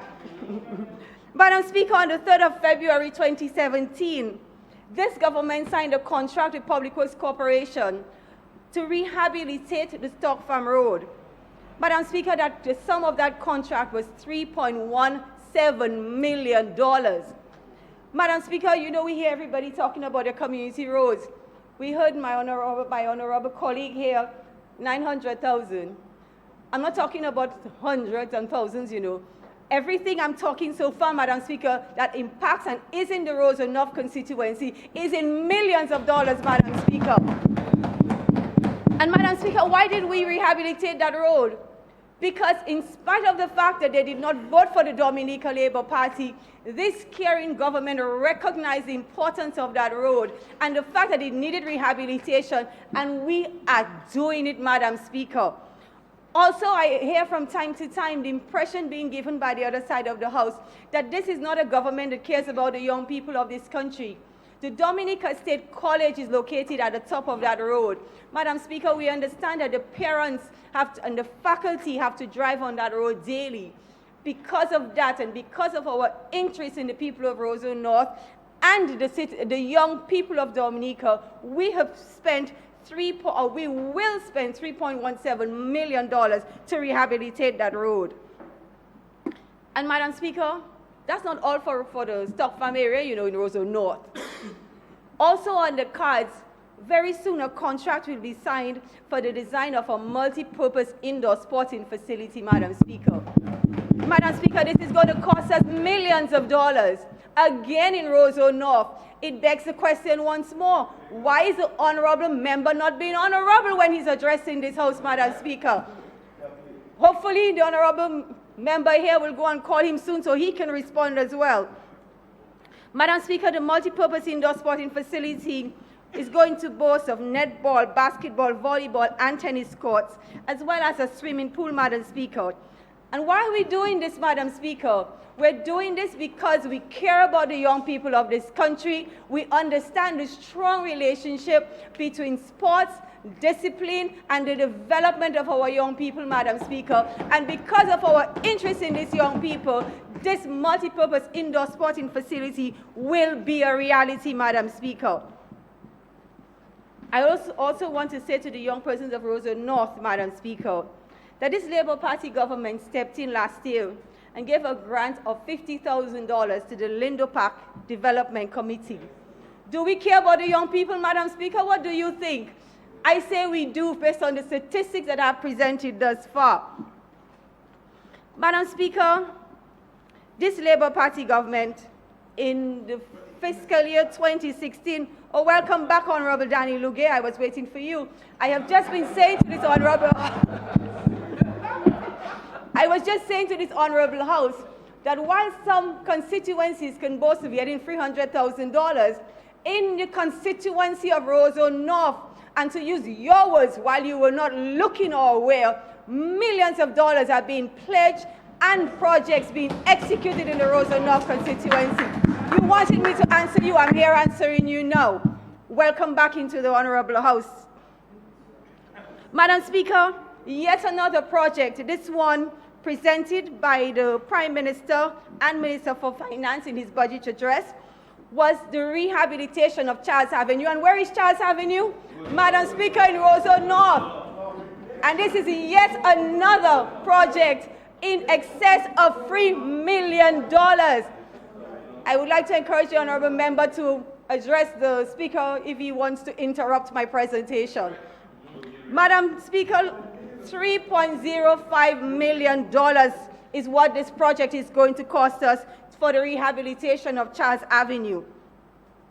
And Madam Speaker, that project is going to be financed, as we heard in the budget address, by the maintenance levy. But the monies collected thus far is not going to be sufficient. But the finance minister has made an allocation available to ensure that this important project promised to the citizens of Dominica becomes a reality. And that project is going to begin within a matter of days. That contract was signed last week, Tuesday. I'm not sure if the honorable member for Roseau North is sleeping, he doesn't read the news, he doesn't watch TV when Marpin and GIS are playing, because I cannot understand, if he has this information, why would he come in this honorable house and give the impression to the residents of Roseau North that this administration is ignoring them when he knows it's not a fact? And just for your information, it was tendered. We invited 4 contractors to bid. 3 came in, 1 was awarded a contract.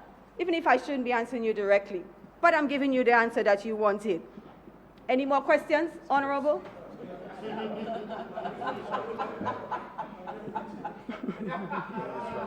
Madam Speaker, just before I leave the Charles Avenue, because the Honorable Member, my first job was during the budget debate for the budget last year, and he said to the young people of Roseau North that they weren't employed because of me. We know that doesn't make any sense, but anyways, I have taken it upon myself this time, Madam Speaker, to speak on behalf of some of the people who've been coming to me from the Roseau North constituency, to ask that contractor,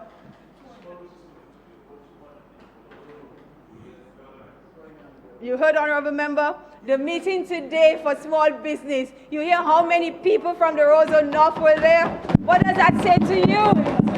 These people are confident that this Labour administration is going to look for them. What does that say to you? Madam Speaker, another flagship project in the Roseau North constituency, while the honourable member wasn't looking, is the construction of the new National Hospital.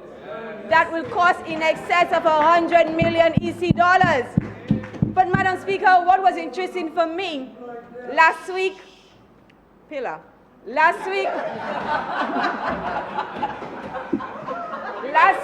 cabinet delegation, I withdraw. That is unparliamentary. Withdrawn, That Madam is Speaker. unparliamentary language. You need to withdraw that. Withdrawn, Madam Speaker. And the member for Roseau North, you need to no, if she withdraws it, what is she translating? I did better than ask her. She's withdrawing it. She's withdrawn it. There's no need to translate what you've withdrawn, my dear. Okay? No need to translate what has been withdrawn. Madam Speaker, let's go back to another flagship project in the Roseau North constituency. Madam Speaker, like the honourable member said, I am a proud resident of Roseau North, and it is my responsibility to let them know what the PAREP will not say to them. Madam Speaker, the cabinet led by the Honourable Roosevelt Skerrit last week did a site visit to the National Hospital. It was great to see all of the work that was ongoing, but alas, when I look down my road, I can already see what was going on. So for me, what I left that site visit with was the statistics that was presented to us, Madam Speaker. And I want to share those statistics with you, Madam Speaker, because we hear a lot about all these grant-funded projects not having an impact on the economy. Mumbo jumbo, Madam Speaker, because I'm an economist. But let me share the statistics that I got with you, Madam Speaker. I was pleased to learn that 93 Dominicans are employed on the new National Hospital. You want to tell me that one of them is from the Roseau North? Madam Speaker, they've also given us statistics that $5.6 million have been spent locally on that project. Madam Speaker, what are they saying? Is the opposition trying to say to us that $5.6 million in this local economy is not visible? Madam Speaker, that's impossible. That is absolutely impossible. But clearly, maybe the Honourable Danny Luge don't go up that road. Who knows? Madam Speaker, one evening after leaving Parliament in October of last year, on my way home, I noticed something that made me smile. Different sections of Federation Drive, which is a major road for those of us who live in Goodwill, and for a number of people as well, because it leads to the Princess Margaret Hospital. Madam Speaker, you see, the honourable member wanted to tease me, so now he's getting what is due to him from what he's been doing to me for the last couple of sittings, Madam Speaker. Anyway, moving right along, I was saying that certain sections of that important Federation Drive needed to be rehabilitated. Small but impactful projects. So one evening while leaving Parliament, I noticed, finally my work is getting done. Madam Speaker, $222,000 was spent on that road. How can the honourable member stand here and say to people of Roseau North they're being neglected? Madam Speaker, the government's community road enhancement project is also ongoing without the honourable member knowing in Roseau North. We just rehabilitated for $133,000 a small street in Upper Goodwill called Dominica. That road was important because this is a government who cares about the young people. A primary school is located on that road. And that was one of the first roads we did. Why? Because we care about our young people, Madam Speaker. And Madam Speaker, maybe the member for that constituency will be surprised to know not only was the road finished, but the amount of kudos and thanks received by the Ministry of Public Works and Ports from the school board, from parents and teachers going to that school, and from residents, because it was a job well done. Madam Speaker, do you think he could really stand in this honourable house and say that again, that no money is being spent in Roseau North? You realize it's millions of dollars we're talking about for Roseau North, unlike the couple hundreds of thousands for some other constituencies? Anyway, moving right along. Madam Speaker, Ça dit ça ou le passe à parler comme ça. Let me see you stand. Withdraw.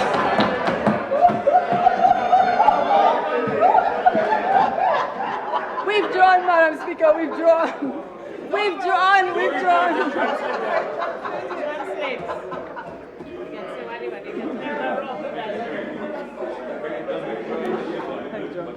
That does not require withdrawing, so please translate. Madam Speaker, he's trying to tease me, and I'm saying to him he can say what he wants, he cannot speak like me. Because what he should have been doing last night is what I was doing last night, making sure my presentation had statistics to educate and inform the people of Dominica what they have been doing. You should have spent last night fixing your motion if you were serious about the motion. I am showing you how people do business.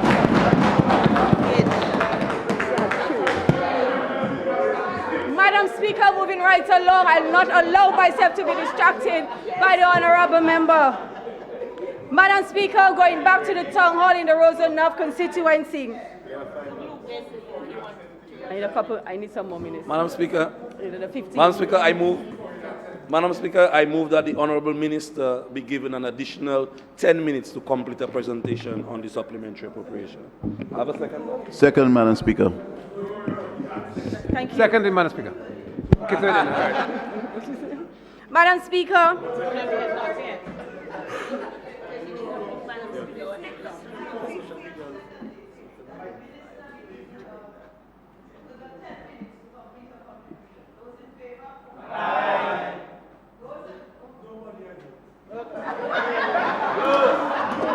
Madam Speaker, I appreciate the fact. I have to start again. It has been moved and seconded that the minister be given a further 10 minutes to complete her contribution. Those in favor? Aye. Those against? The ayes have it. Madam Speaker, I'm happy to... Madam Speaker, I can only assume from the fact that the Honourable Member for Roseau North is saying he's not opposing it, he's happy to receive the information. So now he can speak on facts when he speaks to his constituents, Madam Speaker. You're going to have to pay me, eh?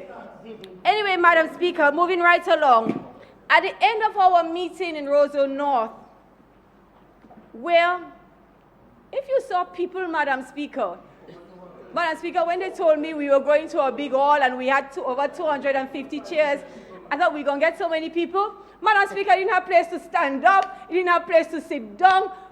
If you see people, and you know what the Honourable Member did? He organized a meeting in another part of the constituency the same night, Madam Speaker.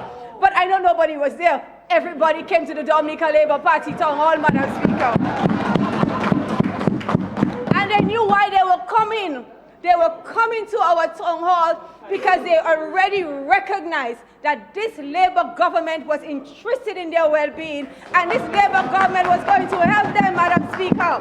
And Madam Speaker, help them we did. The Honourable Prime Minister gave a commitment of $500,000 for small business, Madam Speaker. The Honourable Prime Minister gave a commitment for the development or construction of washrooms for $550,000, Madam Speaker. Madam Speaker, the people of Roseau North know we're looking after them. I don't even think they're going to listen to that honourable member again the next time he tries to talk to them. And Madam Speaker, the last sitting of the House, the honourable member posed some questions to me about roads.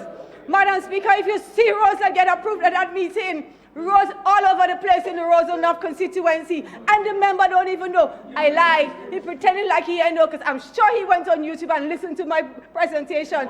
But in my time, he listened to it twice, you know. He just wanted to make sure he knew what I was saying, and pretend like he didn't listen to it now. Madam Speaker, going on to vegetation management and the beautification of this he asked me questions, I responded to him, Honourable. Madam Speaker, as it relates to vegetation management, which remember what I said, is the cleaning of drains, making sure there's no overhang trees, that sort of thing. Madam Speaker, we got jealous of Honourable Tong. Even if Honourable Tong's program addresses part of this constituency of Roseau North. We are forming our own little ones in Roseau North. I'm sure the member isn't aware that we have 10 people in Fokole doing that exact work from a week ago, Madam Speaker. And Madam Speaker, in the Yampis and Stock Farm area, we're going to employ another set of young people to do the same thing. I want you to stand here and say that we're not creating employment in Roseau North, honorable member. Madam Speaker, I have no doubt by the end of my contribution, the members, and I say members loosely, everybody on both sides of the House, will all say in one voice that the investment in infrastructure on this island spent by this government is money well spent, Madam Speaker. And I say so, Madam Speaker, because the funds were used to ensure the safety and security of citizens of this country while empowering them through the creation of jobs, Madam Speaker. Madam Speaker, I have to answer this one. The honorable member stood up today and said to the people of Roseau North that I'm unmannerly, or words to that effect. I didn't take a note of the exact words. But Madam Speaker, I want to say to you, the Roseau North people through you, that all of the work that was done on the EC Low Black Bridge was done because this Labour Party government saw the need to do it, and not because of prompting from anyone. But Madam Speaker, I'm going to share with you a joke that I shared at the Roseau North meeting. I met the Honorable Danny Lugay after the inauguration of the Roseau City Council, and he came to me and he says, you know, I'm going to write you a letter, you know. On what? On fixing the EC Low Black Bridge. I said, no, we have that under control. No, I'm going to write you. Man, we have it under control, I tell you. Trust me now. You see, the honorable member, leader of the opposition, said to trust him. He didn't trust me when I told him I had it under control. But you know what he did, Madam Speaker? From my experience in the workplace, if somebody sends a letter, it's addressed to one and copied to the next. Never before in my life have I seen this, Madam Speaker. The same letter sent to the Prime Minister was sent to the Minister of Public Works with the exclusion of one sentence. But what was interesting, Madam Speaker, the letter sent to the PM got to me before my own letter. PM sent it to me for action. And I noticed when I compared the two, that the one sent to the Honorable Prime Minister said, clearly what's going on at the EC Low Black Bridge is happening unknowing to the Minister of Public Works. How disingenuous is that, you, the Honorable member over there? That was a very unhonorable thing to do, because 2 weeks before, I had discussed with you the fact that we had that you know what to do? Ask the honorable members for Salisbury and Roseau South whether they have any problems hearing from my ministry when they write to me. The reason is they don't try to trick me. I can't think of a nice, pleasant word, and I can't. My vocabulary is failing me. They don't be devious like you and send a letter trying to give me a quiz to the Honorable Prime Minister, and you're not man enough to put it in your letter to me. That is why I didn't respond to you. Shame on you. So instead, I did exactly what I told you, that 2 weeks before you penned the letter, that it is under control. And now the people of your constituency can walk on the EC Low Black Bridge comfortably. We have extended the railings to make sure that they're safe and do not get off the bridge in oncoming traffic. And it wasn't because of your intervention, Honorable. It was because this Dominica Labour Party saw it fit to do it. Madam Speaker, I'm running out of time, but I want to share some more numbers with you, Madam Speaker. The Honorable member for Salisbury mentioned, or was part of the chorus to say that all the money going to constituencies are not his. Madam Speaker, the rehabilitation of the Salisbury Village Road, $276,000. Rigid pavement and drainage works in Stonehams, $215,000. Road and drainage works in Church Lane, $134,000. Madam Speaker, Lagoon Bay, which he discussed with us at the meeting, the works was done to clear that ravine, $14,600. How can he stand here and say there's no money coming to his constituency? You all have to stop deceiving the people of Dominica. Madam Speaker, that's not all you know. After the honorable member met with the Prime Minister and a few of us from the cabinet, the PM, without a doubt, no hesitation, once the report came in from the technical staff for the feeder roads, approved. Let's get the ball going. For Pitin Makushri, $456,000 has been approved. For Guamon as well. But you know the best part? Madam Speaker, after these amounts were approved, I called the honorable member because he asked me to call him after it was done. Even had a discussion with him on who will be employed. He agreed that the people who were identified to do the work were people who can and will do the work. How can he stand here today and make it seem that he got none of the money? Madam Speaker, there's also some money for road improvements in Wesley, but I notice the member is not with us today. There's one set for $101,000 and another set for $58,000. For vegetation management, everybody know what I mean by that now. We spent $45,000 in the Wesley constituency. Madam Speaker, we have to be honorable if we come and address this honorable house. We have to stop misleading the people of Dominica. It is not right. It is not right, honorable members on the other side of the house. And it's time we stop doing this foolishness. Madam Speaker, in the supplementary appropriation, 2.5 million. Madam Speaker, he's disturbing me. Just for clarification. No, Madam Speaker. Madam Speaker, I am trying to, yes. On a point of clarification, Madam Speaker. Yes. On a point of clarification. Sit down. Earlier on, Madam Speaker, during my presentation, I made it very clear that 300,000, that is 275, yes. And I made, hold on, Madam Speaker. And I said that's the only thing that have reached the community and they still have not completed the village road. I said that clearly. And I made mention about monies that they said they are located and nothing has been done as yet. I made it very clear. I said that, Madam Speaker.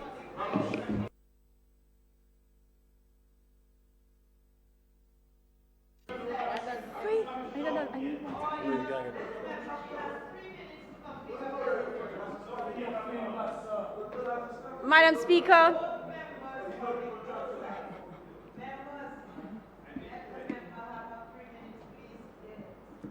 Madam Speaker, an allocation of $2.5 million was made for... Madam Speaker, I move that the Honourable Minister be given an additional 5 minutes to complete her presentation. Yes, Madam Speaker.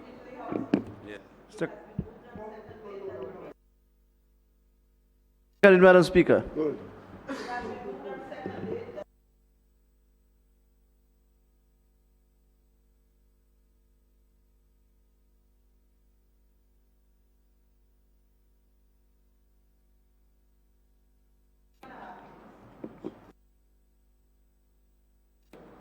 Madam Speaker, an allocation of $2.5 million was made for the realignment of the Cabanis Road following the collapse of that road in December 2016.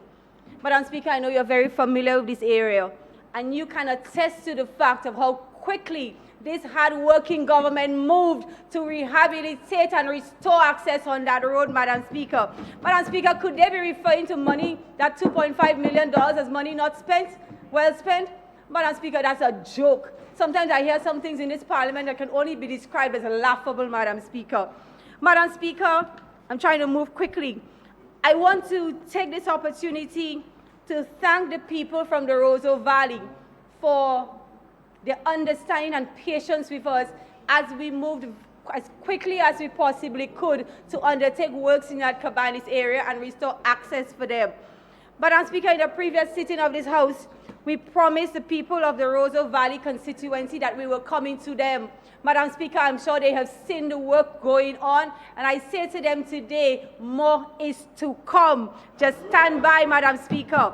Madam Speaker, in the next couple of days, hopefully within the week, we will sign a contract for $1.6 million to rehabilitate the Providence area and restore full road access in that area. Madam Speaker, on the issue of river dredging, we heard some of it today.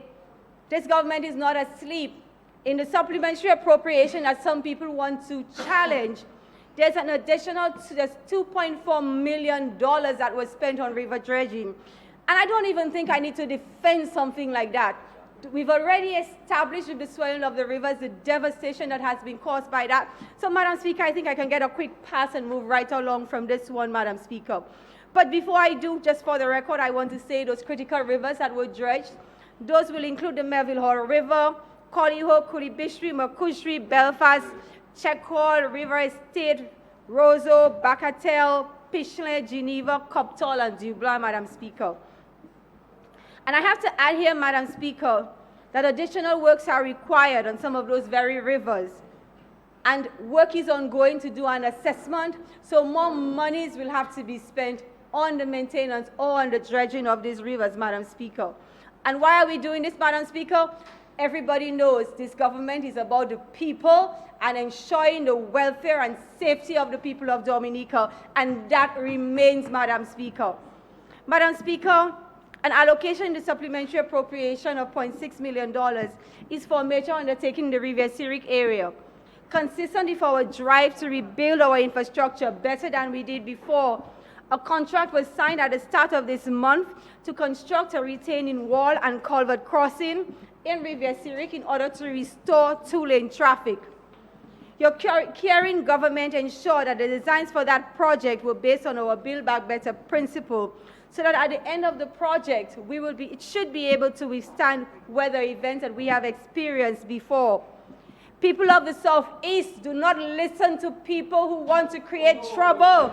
We are working in the Southeast. And I say so, and I said, at the last town hall meeting that I went to in the Petit Soufrière constituency, Madam Speaker, somehow I was able to have them excited about one of our new projects coming to them. We're going to rehabilitate a section of road from the Pocasset Junction to the Tarish Field. And I want to say to them that the promise I made in Petit Soufrière, I intend to keep.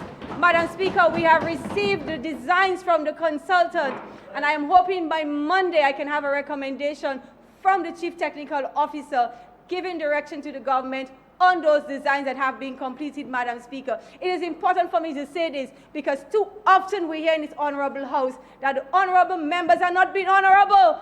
They're saying things deliberately to mislead the people of this country, and it is our duty to correct the record, Madam Speaker.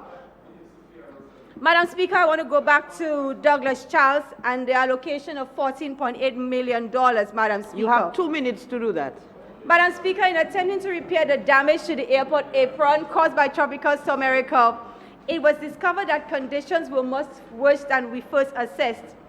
Further investigations revealed that the base of the apron, as well as 3 taxiways, contained soft mud-like material. As a result, the unsuitable material had to be removed and replaced. Madam Speaker, I hope no one is suggesting that we should have left it as it was and risk a catastrophe at the airport that would put us, our economy, and our tourism industry in danger. So, Honorable Baptiste, when you keep hitting the money of the spent at Douglas Charles, I want you to be a little more coherent when you're going to challenge me in particular. What are you suggesting? This is the second time you're challenging money at Douglas Charles. Please, the chair. Oh, I'm sorry, Madam Speaker. Madam Speaker, I don't want to run out of time before saying thank you to the permanent secretary. In the period we're talking about, I've actually had 2 acting permanent secretaries, and I want to recognize the efforts of both permanent secretaries that I've had in the last couple of months, as well as the staff of the Ministry of Public Works and Ports for their continued commitment, Madam Speaker, to the development goals and implementing those policies of the government. Madam Speaker, I don't have the time, but I would love to have touched on the funding, Madam Speaker, of most of those interventions in this budget. But I think everybody has spoken about CBI. Every chance I've gotten publicly, I have spoken of the importance of the CBI, not just as a member of this government, but as an economist, where I'm able to review the impact of the CBI on this country and on the development of our country, Madam Speaker. And Madam Speaker, while some would say they're not against the CBI, some of us have good memories, Madam Speaker, and some of us recall exactly what was said about the CBI before. But now they see the words have had no impact. Everybody wants to jump on the bandwagon, but we remember what was said before, Madam Speaker. Madam Speaker, with these few words, I lend my full support to the supplementary appropriation bill presented by the able, hard-working Prime Minister and member for the Vacas constituency. Thank you, Madam Speaker.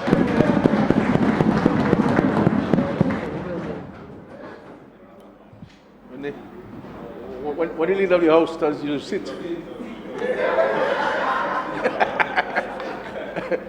You know, and especially somebody 15 years your senior, and especially somebody 15 years your senior in this house. Madam Speaker, I move that the house be adjourned until Friday, the 26th at 10 a.m. Seconded, Madam Speaker. It has been moved and seconded that this honorable house be adjourned until... May I speak, please? I now have to seek permission from members. May I? Thank you so much. I'm going to repeat it. It has been moved and seconded that this honorable house be adjourned until Friday, the 26th of May at 10 a.m. And I just remembered, before I take your decision, I want, and I'm hoping I do so on behalf of the entire complement of the House, that the young people who are writing their school-based assessment, I don't even know how they call it now, national assessment, all of them do very well. And they're doing it tomorrow and day after, and I hope that there's no constraint of them getting to their centers. Okay, now we have the vote. Those in favor? Aye. Those against? The ayes have it. This honorable house stands adjourned until Friday, the 26th of May at 10 a.m. Madam Speaker!